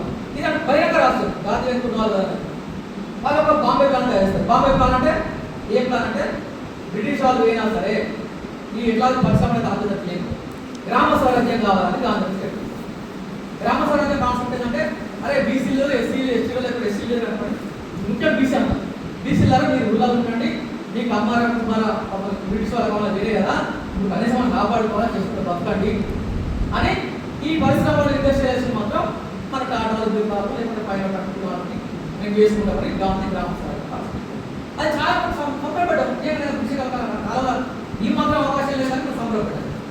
సో అదొక కాన్సెప్ట్. సో అట్లా బ్రిటిష్ వాళ్ళ కాలంలో ఏదైతే రకరకాల పోరాటాలు జరిగిన 90% నాటికి స్వాతంత్రం వచ్చింది. స్వాతంత్రం వచ్చినానికి ఈ దేశంలో రిజర్వేషన్లు మొదటిసారి ఇచ్చిన వ్యక్తి ఛత్రపతి ఆకుమారావు 1991. శివాజీ మనోడు 50% రిజర్వేషన్ ఇచ్చింది. అలా బీసీలకు, ఎస్సీలకు, ఎస్టీలకు ఇప్పుడు అనబడే రెడ్డి రేవన్న కులాలకు కూడా అవకాశం ఉండేది. ఎందుకంటే అప్పుడు వాళ్ళు కూడా కొంత తక్కువ స్థాయి ఉండేవాళ్ళు. అంటే పెరియార్ పోరాటం వల్ల 1921 నాటికి తమిళనాడు వచ్చాయి, అంటే కృష్ణవాడి రాజధానిలో కర్ణాటక వచ్చాయి. స్వాతంత్రం వచ్చే నాటికి ఈ దేశంలో బీసీలకు చాలా చోట్ల రిజర్వేషన్స్ ఉండేవి. సరే పోరాటం చేస్తున్నాం. బీసీ ఎప్పుడు ఏ పోరాటం అంటే ఆ పోరాటం పోతా తప్ప మాకేదైనా మాట అన్నది, ఇలా మాకేమొస్తున్న మాట ఉంటాను అది ఏం ఉద్యోగాలు పనిచేసుకుని పోతాం. సో అయినప్పుడు కూడా అంత ఎన్నికలు కాదు 90% కాదు ఉద్యోగం నడుస్తుంటే అంబేద్కర్ ఒక మాట మాట్లాడి దేశ స్వాతంత్రం వస్తే మామూలు సంగతి ముస్లిం తరఫున చిన్న ఆయన కొంతమంది జాతీయవాద మంచి ఆయన, కానీ ఆ పరిశ్రమలో ఆయన కొన్ని విభేదాలు ఏర్పడి అంటే మామూలు ఏమో ఇబ్బంది అయితే మా ముస్లిం మాకేం వస్తున్నారు అంటారు. ఎస్టీలో వాళ్ళు ఫైట్ చేస్తూ ఉంటారు. అంతేకాదు స్వాతంత్రం వస్తే ఇండియాలో మిగిలిపోయి ఆంధ్ర చేసుకొని ఉంటారు కదా, ఇక్కడ వాళ్ళు చేసుకున్న వాళ్ళు ఇక్కడ పుట్టిగా మంచి అనిపిస్తారు. వాళ్ళు కూడా మా కింద అడగడం మొదలు స్వాతంత్రం వచ్చింది. పెరియార్ స్వాతంత్రం కానీ లాభం చేస్తారు. పెరియార్ కూడా తర్వాత 90% ఆగస్టు 15 పెరియార్ అంటే పెరియార్ అంటే మాలాగా చాలా స్మూత్గా సున్నితంగా ఇంటే వ్యక్తి కాదు, చాలా బీటర్గా ఆచరణ కాదు, చాలా హార్డ్ పర్సన్. ఆయన ఏమన్నాడు 90% ఆగస్టు 15 మన జనాభా ఎగరేస్తుంటే ఆయన ఇది బ్లాక్ డే, ఇది నల్ల దినం, ఇది మాకు స్వాతంత్రం కాదు, ఇది వెండి గొడుగులు కాదు, వెండి సంఖ్యలు పడి బంగారు సంఖ్యలు ఎత్తారు మాకు తీసేయారు ఎక్కడ మాకు కాదు, ఇది మా స్వాతంత్రం దినం కాదు. చాలా స్టేట్ పడ్డారు. సరే అయిపోయింది. 3 ఏళ్ళకి స్వాతంత్రం వచ్చింది. స్వాతంత్రం వస్తే వచ్చింది 90% స్వాతంత్రం రెండు పెట్టారు. స్వాతంత్రం కావచ్చు, రాజ్యాంగం కావచ్చు. ఈ రెండు వచ్చిన తర్వాత ఏం పడుతుంది ఏర్పడంటే అదొక లాభాలకు అధికారం వచ్చింది అంతే కదా. నెహ్రూ ప్రధాని, పటేల్ ఉప ప్రధాని, రాజప్రసాద్ రాష్ట్రపతి. ఫస్ట్ పార్లమెంట్లో 80% అంటే ఎస్సీ ఎస్టీ చేసినాక 80% బ్రాహ్మణులు. అంటే నేను రికార్డ్ అవుతున్నా లేకపోతే రికార్డ్ కాకుండా సరే ఎందుకు చేయకుండా సార్ చెప్తానంటే ఇది కరెక్ట్ ఉండాలి కదా మాట అనేది చెప్తున్నారు కదా, కొంచెం పిల్లలు ఎత్తుంటారు వాళ్ళే. సో ఏమైంది, దేశం స్వాతంత్రం వస్తే అగ్రకులాలకు స్వాతంత్రం వచ్చేసింది, ముస్లింలకు పాకిస్తాన్ దేశం ఏర్పడ్డది అవునా కదా, ఎస్టీ ఎస్టీలకు రిజర్వేషన్ వచ్చినాయి చట్టబద్ధంగా. ఈ దేశంలో సంబంధించినటువంటి కొంతకాలం వచ్చిపోయేటువంటి ఆంగ్ల ఇండియన్లకు కూడా చట్టసభలో పార్లమెంట్లో 2 సీట్లు, అసెంబ్లీలో 1 సీట్లు ప్రవేశపెట్టింది. అంటే ఎంత అన్యాయం నాకు అర్థం కాదు. ముస్లిం వచ్చుకున్నారు, ఎస్సీ వచ్చుకున్నారు, అగవాళ్ళు తీసుకున్నారు, ఆంగ్ల ఇండియన్లకు వచ్చింది. కానీ ఈ సమస్త సృష్టికర్తలు ప్రతి వారంలో త్యాగం చేసే బీసీలకు మాత్రం గుండుతున్నారు. సో అందుకే పెరియార్ మాట చదువుకోలేదు, బెటర్ రాజ్యాంగం కాదు ఇప్పుడు మనం చేయగలుగుతామా. కానీ పెరియార్ చదువుకోలేదు. నేను చెప్తే అంటే ఒక బీసీకి మోడల్ పెరియార్. అందుకే మనం ఇలా అందరి గురించి మాట్లాడాలా, మన పెరియార్ గురించి మనం మాట్లాడాలి. అది మన మెదడులోకి మనం తెలియలేక మనం బాగుంటున్నాం. ఎందుకు పెరియార్ గురించి మాట్లాడాలంటే ఇప్పుడు రాజ్యాంగం తగలబెట్టేసాను చెప్పే కదా.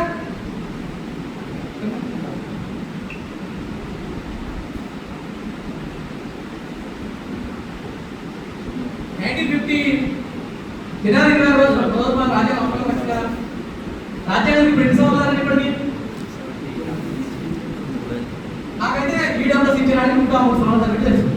105 సంవత్సరాలు 70 ఎకరాలు 105 సంవత్సరాలు జరిగాయి కదా రాజ్యాంగంలో కరెక్షన్ చేస్తాను. ఈ 70 నెలలు మీకు రాజ్యాంగాన్ని జరిగిన మొదటి సవరణ తెలుసా? రాజ్యాంగాన్ని జరిగిన మొదటి సవరణే బీసీల రిజర్వేషన్ ఇచ్చే సవరణ. అయితే అంతకుముందు తమిళనాడులో ఈ మహారాష్ట్రలో కర్ణాటకలో రిజర్వేషన్ అందరూ ఉన్నాయి కదా. రాజ్యాంగం వచ్చిన తర్వాత బీసీ రిజర్వేషన్ లేదు కదా. పోవడం వల్ల ఆ పాత ఉన్నటువంటి మహారాష్ట్ర తమిళనాడు జీవో ప్రకారం బీసీల రిజర్వేషన్ ఇస్తే చెంపగా గొర్రె రాజన్ అనే ఒక లేడీ సుప్రీంకోర్టుకి వెళ్ళి కేసు చేస్తారు. ఇక రిజర్వేషన్స్ రాజ్యాంగం ప్రకారం భద్రాచలం వీళ్ళకి ఉంటాయి, కానీ ఇక్కడ ఓబీసీతో సహా అందరికీ రిజర్వేషన్ పాత జీవో ప్రకారం ఇస్తారని కోర్టుకి వెళ్తే కోర్టు కొట్టేస్తే లేదు రాజ్యాంగం భద్రాచలం వచ్చింది కదా మీరు ఇంకా పాత రిజర్వేషన్ ఇస్తారని కొట్టేస్తారు. కొట్టేస్తే అప్పుడు పెరిగారు రాజ్యాంగం. ఆ తగలబెట్ట మామూలు కాదు, తమిళనాడు అంతా అప్పుడు పోదు. తమిళనాడు అప్పుడు పోయి ఇప్పుడు ఒక మాట కడుపుదారులకు బాధపడుతుంది. కడుపుదారుడు ఏమో చేస్తుంది పాడేస్తుంది. ఇప్పుడు మనం ఇంట్లో వీడియో కూర్చుంటే మనం అంటాం ఆయన స్టేట్మెంట్ ఏంటి అంటే మీరు కనుక మా హక్కులు మాకు కనిపించకుంటే మేము ప్రత్యేక దేశం పెట్టుకోమని రెండేస్తాం ఏర్పడేసుకుంటాం. మీరైతే మాకు ఇచ్చేది మీరు భయపడుతుంది అని చెప్పేసాడు. తప్పదు వాటి బాధకు ఈ భారతదేశ చరిత్రలో రాజ్యాంగానికి మొదటి సవరణ కూడా దానికి చిన్న సవరణ.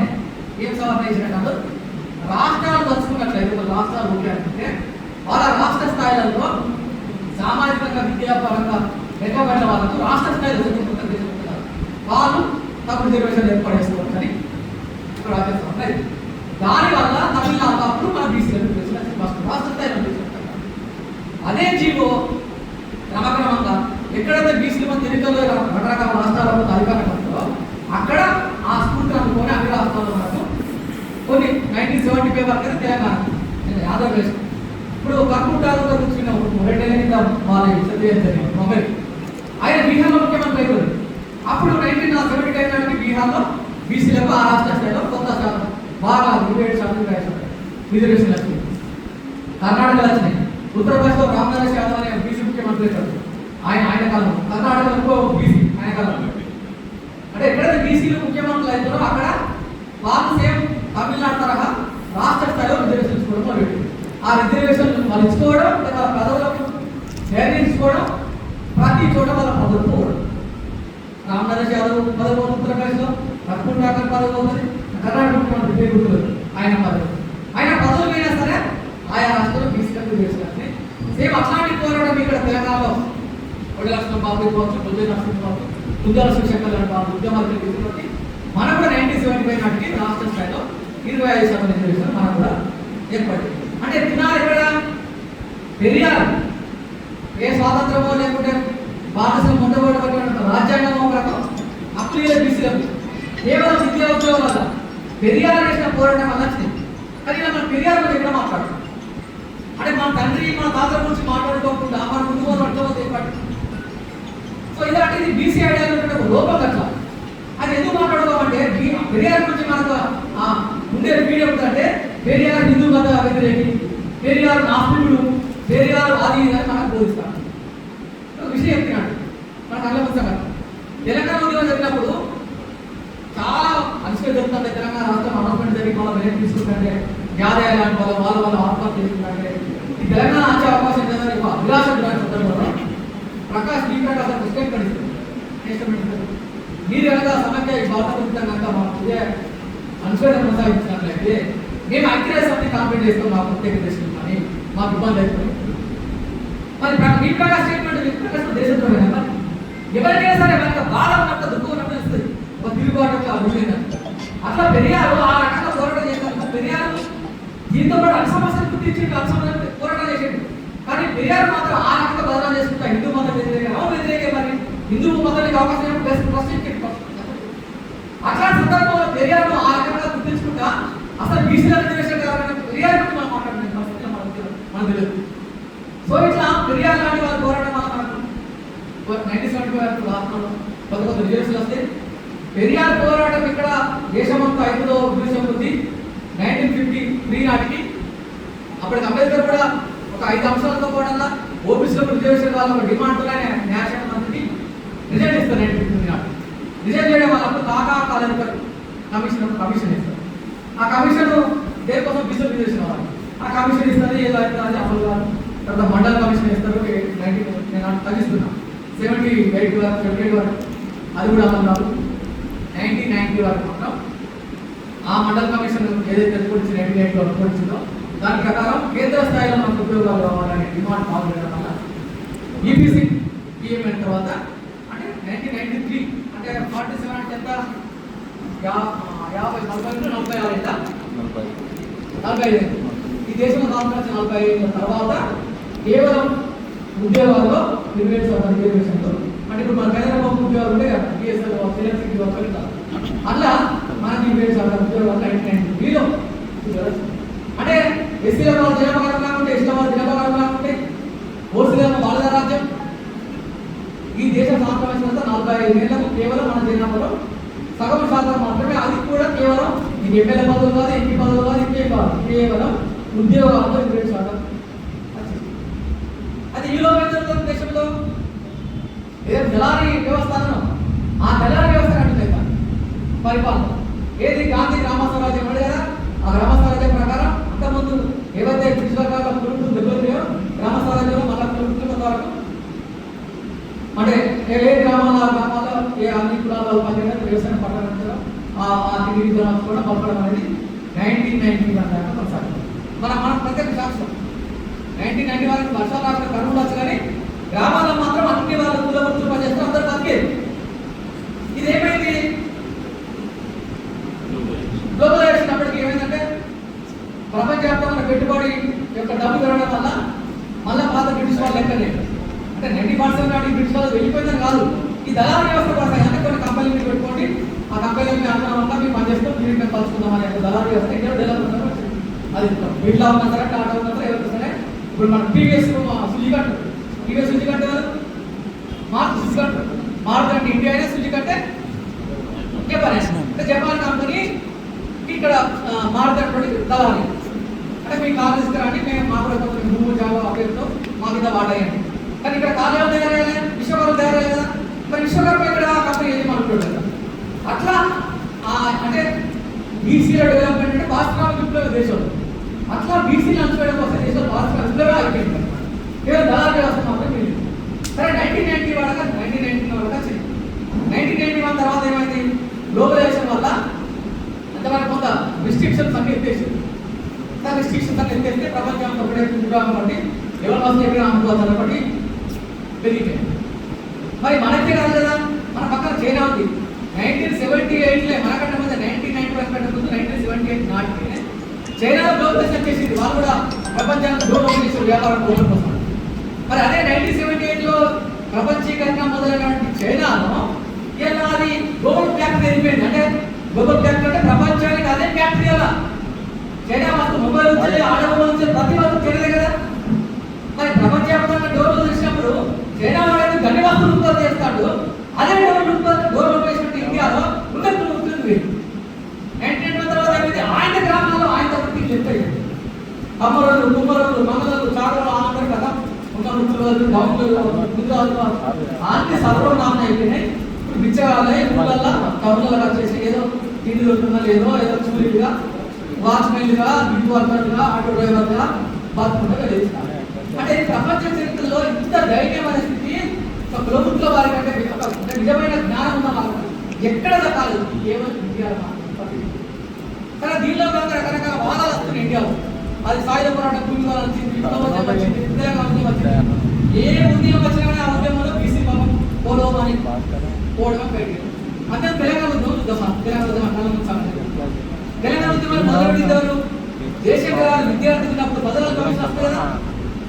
నేను అడిగి చదువుకొని ఉద్యోగం వచ్చే వ్యక్తిని నేను రెగ్యులర్గా స్టడీ చేసే వ్యక్తి కాబట్టి చెప్తున్నా ఆ విషయాలన్నీ. ఎందుకంటే నేను తప్పు మాట్లాడి మొత్తం ఈ సమూహానికి ఈ రాంగ్ ఇన్ఫర్మేషన్ అనే స్టేట్మెంట్ ఎదుర్కొంచాలి మనం రావద్దు కదా. కాబట్టి సత్యం అబద్ధాలు చెప్పారు. భద్రాల కమిషన్ కి ఫస్ట్ రిప్రజెంటేషన్ ఇచ్చారు, జయశంకర్ గారు ఇచ్చారు. అంటే తెలంగాణ ప్రత్యేక తెలంగాణ మా తెలంగాణ నైజాం స్టేట్ ఆంధ్రలో కలపద్దు అని మొదలుపెట్టింది జయశంకర్ గారు. దాని స్ఫూర్తి కొనసాగించుకుంటే కొండ లక్ష్మణ్ బాబు గారు కష్టపడి 1968 మూవ్మెంట్ వేస్తారు. మూవ్మెంట్ లో మంత్రి ఎవరి పదవికి రాజీనామా చేస్తాడు కొండ లక్ష్మణ్ బాబు గారు. 1960 తెలంగాణ మూవ్మెంట్ వచ్చినప్పుడు పొలిసెట్ రామదాస్ అని ఖమ్మంలో ముందుంటాము, ఆయన అక్కడ మూవ్మెంట్ స్టార్ట్ చేస్తాడు రవీంద్రనాథ్ విద్యార్థులు ముందుపెట్టి. ఆ తర్వాత విద్యార్థి నాయకుడు మల్లికార్జున్ గౌడ, ఆయన ఓయూ చేసేప్పుడు విద్యార్థి నాయకుడు మెడికల్ స్టూడెంట్ తన పీజీ స్టూడెంట్ పనిచేసింది. అక్కడ ప్రతి చోట తెలంగాణ ఉద్యమం మొదటి నుంచే లాస్ట్ చెప్పాలంటే. ఆ తర్వాత 1996 నాటికి మళ్ళా ప్రొఫెసర్ కేశవ జాదవ్ అయితేనేమి, బిఆర్ జనార్దన్ ఎల్లాకి, సూర్యాపేట దిగ్గజేసిన ఎవరు మారోజు వీరన్ అయితేనేమి, వెల్లంతా అయితేనేమి, ఎవరు మన ఇంకా ఆకుల భువన్ అయితేనేమి, మన జిల్లా వాసు, వీళ్ళందరూ ఎవరు? వీళ్ళందరూ బీసీలే. అసలు తెలంగాణ ఉద్యమం మొత్తం బీసీ ఉద్యమం. ఎందుకంటే అనివార్యంగా ప్రభుత్వం ఉద్యమం నష్టపోతుంది, దేంతో ఒక బాధ ఏర్పడుతుంది. ఈ బాధ తెలంగాణ ఉద్యమం ఏర్పడడం వల్లే పోతుంది, రాష్ట్రం ఏర్పడడం వల్ల పోతుంది. మనం అందరూ అప్పచెప్పదా ఫైట్ చేస్తాం. తెలంగాణ ఉద్యమం నడుస్తుంది, కేసీఆర్ ముందుకు వచ్చిండు. సరే తెలుగులో కదా ఆయన మన రాష్ట్ర మంత్రి అని అప్పేస్తాం. ఆయన ఆదిలాబాద్ పోయింది. పోతే ఎస్టీ ఏమన్నారు, తెలంగాణ అంటున్నా దూరవు వస్తే మమ్మల్ని బతికించవా, దూరం అన్నట్టు పంపిస్తున్నాయి, ఇట్లా ఇది మాత్రం పంపుతున్నారు. నువ్వు దూరం పంపిస్తా అంటే మీరే భయపడుతున్నాం. మీకు ఇప్పుడు 6% చేస్తున్నాయి కదా, మీ జనాభా ఎక్కువ 10% అన్ని 10% ఒక జీవో అయితే తీసుకొచ్చిన వాళ్ళు అమలు ఏం తెలియదు. అక్కడ తెలియదు హైదరాబాద్ అంటే కేసు వేయండి, లేకపోతే కరీంనగర్ అంటే కేసు కట్టండి. ఎస్సీ ఏమన్నారు, ఆల్ సేమ్ అదే, నువ్వు దూరం మీరు వెలువస్తే బతికిస్తారనే మమ్మల్ని, మీరు వస్తే మీ బతుకం మీకు సపోర్ట్ చేయం, మీకంటే ఆందోళన అయ్యాం అనే మాట పంచాయతీ వాళ్ళు ఎస్సీ గురించి అనుకున్నారు. లేదా నేను అధికారం వస్తే మీరు విదేశం 15 సంవత్సరాలు మీ జనాభా పెంచుతా. అంతేకాదు తెలంగాణ రాష్ట్రం మధ్య మొట్టమొదటి ముఖ్యమంత్రి దళితులు చేస్తానని చెప్పారు. సో దళితులు చేయకుండా ముఖ్యమంత్రి చేయకుండా ఉప ముఖ్యమంత్రి అయితే చేసేది. సేమ్ అట్లే ముస్లిం లేదా ముస్లిం కూడా అన్నారు. మేము మంచిగా మాకు ఆంధ్ర గవర్నమెంట్ ఏది ఉంటుంది మాకు సపోర్ట్ ఉంటే మాకు సపోర్ట్ చేస్తామని అని చెప్పి బాగా లేదు మేము వస్తే మీకు కూడా 4% కాదు 10% రిజర్వేషన్ ఇస్తాం, మీకు ఉప ముఖ్యమంత్రి పాలన ఇస్తామని. ఇందరు వివరంగా అడుగుతుంటే ఒక్క బీసీ కూడా అరే తెలంగాణతో మాకేంద్ర కేసుల మాట్లాడలేదు. ఎంత నేను తెలంగాణ వచ్చింది చూస్తున్నాం 10 ఏళ్ళ, ఏ జరుగుతుంది 10 ఏళ్ళ అటు బీజేపీ 10 ఏళ్ళ బీజేపీ వచ్చింది, ఉత్తరప్రదేశ్లో తెలంగాణ వచ్చింది. 35% 34% ఉన్నటువంటి OBC reservation local government reservation KCR 23% చేసిండు. 34 నుంచి 23 చేసిండు. 23 ఏమైంది? తెలంగాణ వచ్చినప్పుడు ఆ చైతన్యత బీసీలు 23 మంది ఎమ్మెల్యేలు ఉంటే 5 నెలల 10 మంది ఎమ్మెల్యేలు తగ్గిపోయారు. అంతే కదా, డిప్యూటీసీ ఎంపీటీసీ ఎంపీకి అవకాశం ఇస్తే మన రాగలుగుతుంది, అక్కడ మొదలు కేసు కదా. అట్లా అదే కాదుగా తెలంగాణ రావడానికి ముందు ఒక డిక్లరేషన్ జరిగింది వరంగల్, తెలంగాణ డిక్లరేషన్ 1997. అంటే తెలంగాణ అనేది కేసీఆర్ కష్టపడి రాలేదు, ఇట్లాంటి రచయితలు కవులు మేధావులు కష్టపడి వచ్చింది. తెలంగాణ జనసభ ఆధ్వర్యంలో ఆటో భూమన్న ఆధ్వర్యంలో professor Saibaba, professor Keshava Jadhav, professor Jayashankar వీళ్ళందరూ బీసీలే. ఫోటోలు గూగుల్ సెర్చ్ చేయండి, పైన అందరూ బీసీలే తెలంగాణ. వీళ్ళందరూ కష్టపడి తెలంగాణ డిక్లరేషన్ చేసి మీరు గూగుల్లో చాటులు ఉంటాడు. తెలంగాణ డిక్లరేషన్ గుర్తు చూస్తే వాళ్ళ చేసిన తీర్మానాలు ఎంత అద్భుతంగా ఉంటాయంటే, ఆ తీర్మానాలకు వెళ్ళి అసలైన పక్క పెట్టేసి అవసరం అనుకునే అన్ని కేసీఆర్ తీసుకుని, ఎందుకంటే నేను మావో స్ట్రీట్ అని అనలేదు, ప్రజలైతే నా ఇద్దరు కదా కొన్ని పరికరం చెప్పాలన్నమాట. అంటే ఫర్ ఎగ్జాంపుల్ తెలుగు సుందరీకరణ చేస్తాను, మిషన్ భగీరథ అయిన తెలుసు. కానీ అప్పుడు తెలంగాణ డిక్లరేషన్ చేసినప్పుడు పాయింట్లో కొన్ని పాయింట్లు తీసుకొని ఆయన ఫస్ట్ మేనిఫెస్టో అనౌన్స్మెంట్ చేసాడు. దానివల్ల ఎంత బీసీ లేదు బీసీ లేదు అనేది చూసుకోండి. సరే ఏమైంది జరిగింది? మళ్ళా గ్రామ స్వరాజ్యం స్టేట్మెంట్, గాంధీ లెక్క మోసం. ఏం మోసం? గొర్రెలకు గొర్రెలు ఇస్తా, జనగలకు చేపలు ఇస్తా, గౌళ్ళలకు ఎలక్ట్రిక్ ఇస్తా, లేకుంటే మీకు ఇస్తా అంటే 150 మంది ఎనిమిది లెక్క. మళ్ళా నాయన మీకు చేపలు మీకు రోడ్లు చేసుకుంటా బతుకుంది, ముందు కాపలకు వ్యవసాయంలో మీకు రైతు బంధిస్తా అని ఈ యొక్క దేశం. అంటే బీసీలు ఎప్పుడు అధికారం తర్వాత ఇన్వెస్టిగేషన్, అధికారం తర్వాత అంటే మీరు ఎప్పుడు సంపాదించిందంతా ఆ సంపాదన తప్పదు. ఒక మున్నూరు కాబట్టి అగ్రో ఇండస్ట్రీ ఎప్పుడు పెట్టద్దు. ఒక పద్మశాలి అంటే ప్రాంతీయాలు కదా, ఒక పద్మశాలి టెక్స్టైల్ అనిల్ అంబానీ కదా, ముఖేష్ అంబానీ ఎందుకు టెక్స్టైల్ ఇండస్ట్రీ కావచ్చు తగ్గిపోతుంది ఇండియా కదా. ఇవి అంటే ఇవి కాదు అది చేసే ప్రాంతం అంటే ఇంకా కూడా గాంధీ వేషం వేసుకొని వాళ్ళు కూడా మీకు వృత్తులు మీకు ఇస్తాం. అసలు వృత్తులు బతకలేదు అక్కడ. ఊళ్ళో ఇప్పుడు నువ్వు చేపలు పండించుకొని బతికే ఉద్యోగులు ఊళ్ళోకి అంటే ఒక ఫేక్ ఆశలు ఉంచుకుంటా ఆయన మోసం ఆయన చేసింది. బీజేపీ ప్రభుత్వం చేసింది మేక్ ఇన్ ఇండియా అని, వాళ్ళు మేడ్ ఇన్ ఇండియా కాదు make in India. Make in India ఎంత దాదాపు అంటే అంతకుముందు కనీసం ఇక్కడ ఉపాధి అవకాశాలు లేవని ఇక్కడ నుండి ఈ టెక్నాలజీ తెలిసిన చదువుకున్న పిల్లలు వీళ్ళందరూ కలిసి దుబాయ్ మస్కట్ లెక్క అమెరికా పోయి బతికి పనిచేసే వాళ్ళకు అక్కడ కాస్ట్ ఆఫ్ లివింగ్ ప్రకారం డబ్బులు ఎక్కువ వస్తాయి. అందుకే మనం మా తమ్ముడు కథలు పోతారు వాడు 20 లక్షలు దిద్దాం నా సరే మా అన్నాడు మా తమ్ముడే మన సంపత్ మా వాడు 20 లక్షలు వస్తే ఆడు మొన్నే గేంతాలు అనిపిస్తే పాడుకున్నాడు మామూలు చేసి. అంటే ఎందుకు మన అక్కడ అంటే అక్కడ కాస్ట్ ఆఫ్ లివింగ్ ఎక్కువ అంటే అక్కడ సమయస్థానం 2 లక్షలు కూడా వస్తాయి. మేక్ ఇన్ ఇండియా కోసం ఏంటంటే ఆయన దళాల కంపెనీకి ఏంటంటే మీకు బాగా ఖర్చు ఎక్కువ అసలు డబ్బులు ఎక్కువ అరే మీకు అంత కష్టం కలుగుతుందా బాబు, మీరు ఎలా తయారు మీకు మంచి అవకాశం కల్పిస్తాం.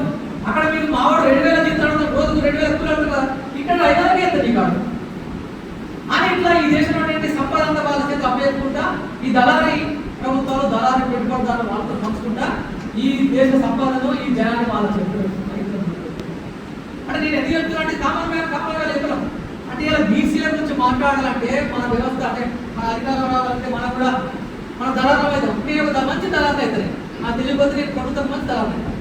నేను కనుక ఈ మూమెంట్ 5 ఏళ్ళు అడిగితే నేను నా కంపల్సరీ ఎమ్మెల్సీ లేకుంటే ఏదో స్టేట్ వరకు వచ్చేస్తున్నా. ఎందుకంటే నేను వీళ్ళందరూ చూసుకుంటా వీళ్ళు మాట్లాడుకుంటే తెలియదు కదా అంటే కథం నేను కూడా మాట్లాడుతున్నాను మైకనుకునే బీసీలకు అప్పుడు ఉన్నాయి ముఖ్యమంత్రి చాలా ఒప్పుకోడు ఎవరు ఇచ్చిన అధికారం అవకాశం ఇచ్చిన ఒక మున్నూరు కాబోడికి నాకు ఈ స్థాయి ఇచ్చిండు లేకపోతే 10 మాకు ఈ స్థాయి మనమే స్టేట్మెంట్స్. కానీ అదే మోసం ఆ మోసం కనీసం తెలంగాణ బీసీ ఉద్యమంలో రచయితల కౌలు తరపున మిగతా వాళ్ళు లేకుండా మనం ఆ పని చేయాలి. అది జరగకూడదు. మనం అట్లాంటి దళాల వ్యవస్థ పెంచకుండా మనం ప్రజల్లోకి వెళ్ళాలి. ప్రజల్లోకి వెళ్ళి మనం రచన చేయాలి. రచన ఏం చేస్తాం రచన చేస్తున్నాం. నేను కూడా మా బాధలు దుఃఖపడతాను. ఊరు వేసాక ఇంట్లో కష్టాలు నష్టాలు అందుకు దుఃఖం ఉంటుంది. కష్టం దుఃఖం నన్నందరూ మెచ్చుకోరా ఆ కవిత రాష్ట్రం చాలా గొప్ప మెచ్చుకోవాలి. అలా నేను ఎంత దగ్గర రాస్తంటే బుక్లు పెట్టిస్తాంటే మా అయ్య అంత కష్టపడి మా ఊళ్ళో బతలేక సవలేక నాకు కష్టపడి చదివించి భక్తుల బిడ్డలు ఊరు నుంచి నాకు బయట పడిస్తే నేను ఇక్కడ ఏం సాధారణ ఏమంటే బాబు నాకు మళ్ళీ ఊరు రావాలని చెప్తాను. అంటే ఈ అందరి డాక్టర్ ఉంది కథ ఉంది అంత ఈ వస్తువులు అంతా నేను ఊరికి రావాలంటాను. అంటే ఎంత అంటే ఇంత పోతే చెప్తున్నాగానే ఊరికి రావాలంటున్నా ఊళ్ళో ఏముంది అసలు పోతా ఊళ్ళో మీరున్నా నేను ఏమైనా భక్తనా నేను ఎంఆర్ మాత్రం అసలు నేను నాకు గట్టి పంచాయతీలో పెట్టుకుని ఊళ్ళో పోతుంది అంటే మీద ముందుగా భక్తరా మా కుమారస్వామి ముందు 20 కిలో కాపాడు భక్తరా అంటే ఇట్లా నేను ఎందుకు చెప్తున్నా అంటే ఇది కనిపిస్తున్న వాస్తవాలు. ఇది సామాన్యులంతా తెలుసు. కానీ కవులు రచయితలుగా మనం చేయాల్సిన విషయం ఏంటంటే ఈ విధ్వంసం ఎంత ఈ నాశనం ఎంత ఈ పూడ్చివేత పూడ్చివేత నేను ఎగ్జాంపుల్ చెప్తాను. మా ఫ్రెండ్స్ నా ఫ్రెండ్ మీద చదువుతున్నాడు నా చదువుతున్నాడు వాడు చదువుతున్నప్పుడు అసలు నేను పూలు వాడు ఎదురు మా ఇప్పుడు వ్యవసాయం అమ్మ 2 ఎకరాలకు ఆ పంట నచ్చేది పోయేది అసలు ఏ కిలో పోయేది. కానీ వాళ్ళ అయ్యా వేరే వృత్తితో పనిచేస్తుంటే ఇప్పుడు డిమాండ్ అలా ఫాదర్ అంటే మంచి డిమాండ్ అన్నట్టు ఆ బట్ట వృత్తి అంటే వాళ్ళకి ఎప్పుడు పైసలు ఉంటాయని చేత దగ్గర రూపాయి ఆడటం ఈ 90 ఈ 10 ఏళ్ళు జరిగే పరిస్థితి అంటే అసలు ఊళ్ళో వేరే 10 కుటుంబాలకు వెళ్ళి 9 కుటుంబాలు వెళ్ళిపోయి నాకు హాస్పిటల్ పట్టించుకోలేదు వాడు మాత్రం ఊరుకున్నాడు. అంటే చావలేక బతలేక ఏదో అదే ముందు చేసుకునే వాడున్నాడు. అక్కడ విరాగం చేయలేదు వాడు సంపాదించలేదు. అంటే గొప్ప సృజనాత్మక వాళ్ళ తండ్రిలాగా గొప్ప సృజనశీలు వాడు ఎన్నికలు వాడు పనిచేయవాడు నాకు చేద్దామంటే చేతులు కాదు వీపోయింది. ఎందుకంటే డిమాండే లేదు వాడు ఏం చేస్తాడు. ఇట్లాంటి మా ఫ్రెండ్స్ అందరూ చెప్పాలి ప్రతి మా పిల్లలు ఉన్నాడు అతను మంచి తెలియదు ముద్రాజు కాబట్టి అతను ఏదో చిన్న ఏపీ సమాజం చేసుకుంటూ పోదాలి ఇక్కడ డిమాండ్ తెలుస్తుంది పాపం 7 మాసం పడ్డా అందరూ సృజనశీలు పనిచేసే వాళ్ళందరూ. కానీ దానికి ప్రోత్సాహం లేక పాపం అవకాశం లేకుండా వీళ్ళు ఒక్కరు ఎంతో మంది చెప్పేసారు తాగబోతున్నాయి సాయంగా సపోర్ట్ అయ్యాక చచ్చిపోతారు. అట్లా అందరూ మా ఫ్రెండ్ రావాల్సిన వాళ్ళందరూ 10th పాస్ అని చెప్తున్నా. ఈ పేరు చెప్తాను 10th పాస్ అని రావాల్సిన వ్యక్తి ఇక్కడ పాస్ చేస్తాడు. ఇక్కడ అట్లా ప్రతి కులం నుంచి అసలు ప్రతి కులాన్ని ఊరిపోయి మనసులు నాశనమై ఏదో పేరు బీసీగా చూడడానికి మాట్లాడుతారని ఎవరు సంతోషంగా లేదు. సరే ఈ దుఃఖం గురించి కూడా మాట్లాడుతున్నాం, కానీ దుఃఖం కాదు కదా. ఇది ఎందుకు మారింది ఈ పరిస్థితి అంటే ఇప్పుడు రామచంద్ర రాజు యొక్క తండ్రి రామని నరసాయి నుంచి వెళ్ళి చెప్పాలంటే ఇంకనే ముందు అక్కజలు అంతా చెప్పుకుంటూ వచ్చి ఇక్కడ లాగా వచ్చింది. ఇది జరిగింది, ఇది జరుగుతుంది. మరి ఏంది మరి ఇట్లా అవుతావా? మరి నేను చెప్తున్నా, నేను నా బాధ కష్టం మానవుడా ఇట్లా అంటే వాళ్ళంతా దుఃఖం గురించి దుఃఖపడుకుంటూ రాసి అంటే మన బతులు అంతా దుఃఖపడుకుంటూ రాస్తే ఏంటి మరి దుఃఖం కాదు. అదే మనం పోరాటం చేయాలి కదా. ఆ పోరాటం చేసే ఇదంతా వివరించకుండా ఎప్పుడో ఒకటి పోరాటం చేసేది దాని దుఃఖం పట్టిన కౌరవం నేను కన్నా ముందు ఎగ్జాంపుల్ చెప్తా. మనం చేస్తేనే మాత్రం రైతు వ్యతిరేక 3 చట్టాలు కేంద్ర ప్రభుత్వం తీసుకొస్తే చైతన్యమైనటువంటి హర్యానా, బీహార్, పంజాబ్ లాంటి రైతులు 6 నెలలు పిల్లలకు భార్యలకు వ్యవసాయం అంటే పిల్లలు తీసుకొని పోయి ఆ టెట్లల్లో పేపర్ బాక్స్ అయితే కింద సౌలింపుకుంటా వాళ్ళ 6 నెలలు అక్కడే పడవడం కేంద్ర ప్రభుత్వం దెబ్బతి వచ్చి 3 చట్టాలు రద్దు చేసింది. సో అట్లాంటి ప్రోగ్రెసివ్ శక్తులు ఎక్కడ పడుతాయి అంటే ప్రోగ్రెసివ్ శక్తులు బాగా పోరాడేస్తున్నారు. మీరు అంకురనే సినిమా నేను శవాన అనుకుంటాం. ఆ హీరో పేరు గుర్తు ఎవరు ఆయన మా డైరెక్టర్ పేరు ఏంటంటే మా తెలంగాణ హీరో డైరెక్టర్ శివరాజు చాలా సినిమాలు ఇచ్చిన చనిపోయి రీసెంట్గా హైదరాబాద్.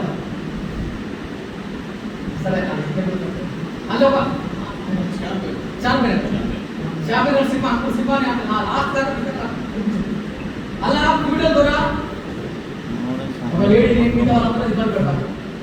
అంత కష్టమే. లాస్ట్ లో చిన్న అంగీకారం చెడ్డేసిన పిల్లవాడు వాళ్ళంతా కూర్చోతారు. వాళ్ళకి ఏం విరక్తి అనిపించి వాడు బండనుకున్న అద్దాలు పెట్టాలి అంటే అంత వ్యవస్థలో ఎంత నష్టం జరుగుతుందంటే ఈ నష్టం జరుగుతున్నప్పుడు ఇంట్లో కూడా ఎవరో పురోగమ శక్తులు ఉన్నాయి. మీరు కష్టపడతారు, దుఃఖపడతారు, తిరుగుబాటు చేస్తారు. ఆ తిరుగుబాటు శక్తుల గురించి ఒక వ్యక్తి అయినా సరే దుఃఖపాటు చేస్తాను బాధపడు అని వాడిని అతన్ని ఆమె తీసి బయట పెట్టి మనం కూడా పోరాటం చేయవచ్చు అనే విషయాన్ని ఈ కామన్ మ్యాన్లో ఆశను శక్తిని తీసుకొని చెప్పిన రచన చేసినప్పుడే బీసీ రచయితల సమాజం అనేది మిగతా అట్లా మాపై చెప్పుకున్న విషయాలు కదా. అంటే ఏం చేయాలి మనం? కేవలం మనలాగా దళారులాగా ఇక్కడ దళాలు లేని వాడికి కల్పన చెప్తున్నాను నేను చెప్పాలంటే వేరే కానీ వాడు ఇవ్వలేదు. వేరే మిగతా చూడడానికి చెప్పలేదు. ఎందుకంటే వాళ్ళు మీటింగ్లు పెట్టడం తెలంగాణ వ్యవస్థ కోసం పెడతారు. ఇది ఎట్లా పనిచేద్దామా ఎట్లా చేద్దామా ఇంత పేరు పుస్తకాలు అని చెప్పేసి కదా ఉన్న సమాజం అంతా పాపం మీ లెక్క అమాయకంగా మీ లెక్క అంతా వచ్చి తరాలు ఇది జరుగుతున్న పరిస్థితి. సో అట్లా ఎప్పుడైతే ప్రోగ్రెసివ్ శక్తులు మనకు కనబడతారో వాళ్ళ గురించి రాసుకుంటా వాళ్ళతో కలిసి పనిచేసుకుంటా సామాన్య జనం దగ్గరికి వాళ్ళతో కలిసి పనిచేసుకుంటా వాళ్ళ నుంచి మానవ నేర్చుకుంటా వాళ్ళ నుంచి బాగా నేర్చుకుంటా ఏవైతే మనం బ్రాడగా ఎక్కువ బీసీలకు చట్టసభలు అధికారం లేదు, ఉద్యోగాలు అధికారం లేదు, రిజర్వేషన్ లేవు, విద్యుత్ రిజర్వేషన్ లేవు, బడ్జెట్లో రిజర్వేషన్ లేదు. ఇట్లాంటి సమస్యలు చాలా ఉన్నాయి. కానీ ప్రజలకు కేవలం అవి మాత్రమే ఇవ్వకుండా ప్రజలందరూ భక్తులు ఎలా మారాలనే విధంగా రచన చేసినప్పుడు మాత్రమే ప్రజలను మనం గడుస్తున్నాం. తెలంగాణ జనసభ సమావేశం జరిగిన 1997 వరంగల్ 2 లక్షల మంది వచ్చారు. 2 లక్షల మంది వచ్చారు. అంతకన్నా మంది గద్దరు బయటకు వచ్చినప్పుడు ప్రోగ్రెసివ్ సమావేశం వరంగల్ 10 లక్షల జనాభా వచ్చారు. ఎందుకు వచ్చింది? జైత్యాల అంతా జరిగింది 1978లో. జైత్యాల్లో వేలాది మంది జనాలు వచ్చారు. ఎందుకు వచ్చారు? అదే వాళ్ళ సమస్యల గురించి మాట్లాడదాని వచ్చారు. మనం కామన్ మ్యాన్ గురించి మాట్లాడకుండా వాళ్ళ దగ్గర పోకుండా ఆ అంశాలు చెప్పకుండా చాలా కంఫర్ట్గా నా దుఃఖం అనేది చెప్పుకుంటా మేము అట్లా ఇట్లా చెప్పుకుంటూ పోతుంటే వాళ్ళు జనం వస్తారు. మూమెంట్ రాదు, జనం రాదు. కాబట్టి మనం ఎంత పేద సంపాదించుకుంటాం, మనం ఎంత అవార్డుగా తీసుకుంటాం, ఆ జనాన్ని మరింత మోసం సమాజాన్ని. సో అట్లాంటి మోసం నష్టం అనేది కనీసం బీసీ రచయిత సమాజం మన తరఫున బీసీ జరగకుండా ఒక తెలంగాణ జనసభ లెక్క ఒక తెలంగాణ మహాసభ లెక్క చరిత్రలో బీసీల తరఫున తెలంగాణ బీసీ రచయిత సమాఖ్య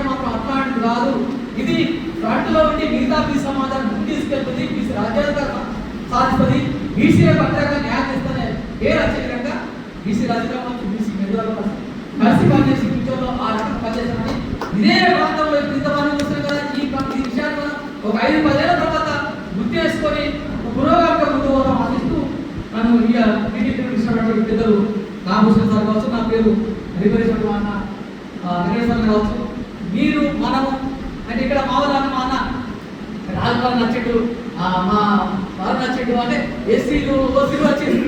ఎందుకు ఎక్కువ చదువుతారంటే ఇది ప్రజాస్వామిక ఆస్పిరేషన్, ఇది ఎవరు వ్యతిరేకమైనది కాదు. బీసీల ఎట్లయితే అందరూ మాట్లాడారు, బీసీల కోసం మాట్లాడుతున్నారు. బీసీల కోసం మాట్లాడమే బీసీల అభివృద్ధే ఈ జాతి అభివృద్ధి, బీసీల గురించి మాట్లాడమే ఈ దేశం అభివృద్ధి. బీసీల గురించి మాట్లాడుకుంటే మాత్రం బీసీల అభివృద్ధి మాత్రం ఒక వైకల్య వ్యవస్థ అయిపోతుంది దేశం. ప్రపంచంలో వైకల్య వ్యవస్థ ఉంది దేశం, అది భవిష్యత్తు ఇంకా తీవ్రతరం అనేక సమస్యలు కాబట్టి ఆ సమస్యలు రాకుండా కోసమని మనమే మాత్రమే కాదు అందరికీ ఓపెన్ అప్పీల్ చేద్దాం. మన ఈ సమావేశానికి మనం కాబట్టి బీసీ సమావేశం కింద నోట్ పెట్టాం, దీనికి ఎస్సీ ఎస్టీ బీసీలు ఓసీలు అందరూ రావద్దని మనం పిలుద్దాం. మనకేం భయం లేదు కదా, మన ఒకరు మాట్లాడలేదు మాట్లాడలేదు కదా, మన వాడకు మాట్లాడుతున్నాం.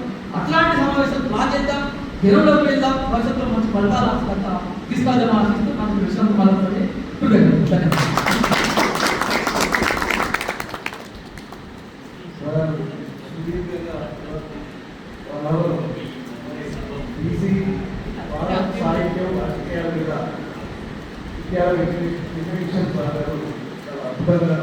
అనేక విషయాన్ని అంతర్జాతీయ జాతీయ హిందీ అంటే గల్లీ నుంచి గల్లీ వరకు ఉన్నటువంటి రాజకీయ అంశాలన్నింటినీ సృష్టిస్తూ జరిగినటువంటి అన్యాయాలను దేశ స్వాతంత్రానికి ముందు తర్వాత ఇప్పుడు నడుస్తున్నటువంటి ఒక కాలంలో కూడా మరి బీసీలు ఉత్పత్తి కులాలు ఏ విధంగా మరి అచేతనంలో వెళ్ళిపోయి వెంటబడి ఎక్కించబడి మరి ఇంకా మా మాట మాకేది అని చెప్పేటువంటి ఒక స్థితిలోనే ఉన్నటువంటి ఒక పరిస్థితిని దీని స్థితిని తెలియజేయడం చాలా అద్భుతంగా ఉంది.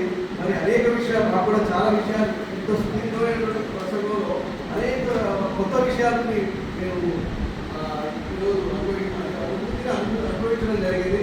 మరి వారికి ప్రత్యేకంగా మరి యువగానే రావడం మరి ఈ ఇంటెలెక్చువల్ సంబంధించిన ఉద్దేశమే అది. బీసీ రచయితల సమాఖ్య అంటే ఏదో ఉరికేనే అన్ని రచయితల సంఘాలు పెట్టుకున్నట్టుగానే ఏదో ఒకటి పెట్టుకున్నట్టుగా కాదు. ఇది పదవుల కోసం లేకపోతే మీరు అన్నట్టు అమ్ముడుకోవడానికి లేకపోతే సంపాదించుకోవడానికి పెట్టుకున్నటువంటి కాదు. తెలంగాణ వాదానికి అయితే ఏ విధంగా రచయితలు కవులు కళాకారులు ఏ విధంగా పనిచేశారో నిస్వార్థంగా తెలంగాణ రాష్ట్రం వచ్చేసింది. ఇక ఇప్పుడు జరగాల్సింది బీసీకి సంబంధించినటువంటి అన్యాయం జరుగుతుంది కనుక అన్ని కూడా బీసీ దళిత బాధితులు దళిత కార్యక్రమాల్లో కూడా మనం రచయితలుగా పనిచేస్తాం. అలాగే ఏ సామాజిక అంశం జరిగినా మొన్న వెనుకబడులకు సంబంధించి మీరు తెలంగాణ బీసీ రచయితల సమైక్యం పెట్టిన వెంటనే మొదటిగా తీసుకున్నటువంటి అంశం వెనుకబట్ల సంబంధించిన తర్వాత కుప్పేర గ్రామానికి సంబంధించిన ఆ పాపానికి సంబంధించినటువంటి ఇష్యూ తీసుకొని ఉగాది సమ్మేళనం ఏర్పాటు చేసి పౌర సమ్మేళనం ఏర్పాటు చేసి ఆ అంశం మీదనే కవిత్వాన్ని ఆహ్వానించడం జరిగింది. అది కూడా రాష్ట్ర వ్యాప్తంగా నిర్వహించడం జరిగింది. దాని మీద త్వరలోనే పుస్తకాన్ని కూడా రాబడుతున్నాం. అంటే సమస్య ఎక్కడ వచ్చినా కూడా స్పందించాలి. ఇప్పుడు స్పందన అయిపోయాయి. తెలంగాణ వచ్చిన తర్వాత మేధావులు బుద్ధి పేరు మీద అంతా తానే అంటే తందానే అనేటువంటి స్థితిలోనే ఉండిపోయారు. ఆహా ఓహో అనేటువంటి ఒక వారికి ప్రభుత్వం ఏదైనా పాలకులు ఎవరైనా వారికి అనుగుణంగానే మాట్లాడేటువంటి ఒక తొత్తులుగా మారేటువంటి ఒక పరిస్థితులనే ఈరోజు చట్టాలు కొత్త చట్టాలు మాట్లాడలేకుండా చేసేటువంటి ఒక చట్టాలు కూడా తీసుకొస్తున్నటువంటి ఒక క్రమాన్ని మనం చూస్తున్నాం. మరి పేరెత్తకూడదు అనేటువంటి దాన్ని కూడా చూస్తున్నాం. ఆధిపత్య కులాల యొక్క అంచనాలు మళ్ళీ స్వాతంత్రం వచ్చిన తర్వాత కూడా మళ్ళీ బోర్డుకి వచ్చేటువంటి ఒక పరిస్థితి తీసుకొస్తున్నారు. ఆ క్రమాన్ని చూసేటువంటి క్రమంలోనే ఒక బుద్ధిజీవులుగా చైతన్యవంతులుగా మనం ఉండాలనేటువంటి అంశంతో పాటు బీసీ రాజకీయాల్లో మాట్లాడేటువంటి నాయకులకు సపోర్ట్ చేయడం, అలాగే బీసీ కుల సంఘాలకు సంబంధించిన వారిని మమేకం చేయడం, అలాగే విద్యార్థులను మరి మహిళలను అందరినీ చైతన్యం చేసేటువంటి క్రమంలోనే రాబోయే రోజుల్లో రాష్ట్ర కన్వీనర్ గారు తెలంగాణ ఉద్యోగంలో ప్రతిదీ అలాంటి కార్యక్రమాలు చేసి ఉవ్వెత్తున ఎగిసేటువంటి కార్యక్రమాలు చేయడం జరిగింది. అలాగే ఇది కూడా ఆ పద్ధతిలోనే జరుగుతూ ఉంటుందని హామీ ఇస్తూ మేము మనము అందరం కలిసి మరి బీసీలకు న్యాయపరంగా వచ్చేటువంటి హక్కులను కాపాడుకునేటువంటి ఒక ప్రయత్నం చేద్దామని మీకు తెలియజేసుకుంటూ ఇప్పుడు మరొక కొత్త విషిత అతిథి అన్న పూర్వ వెంకటేశ్వర గారు మాట్లాడుతుంది.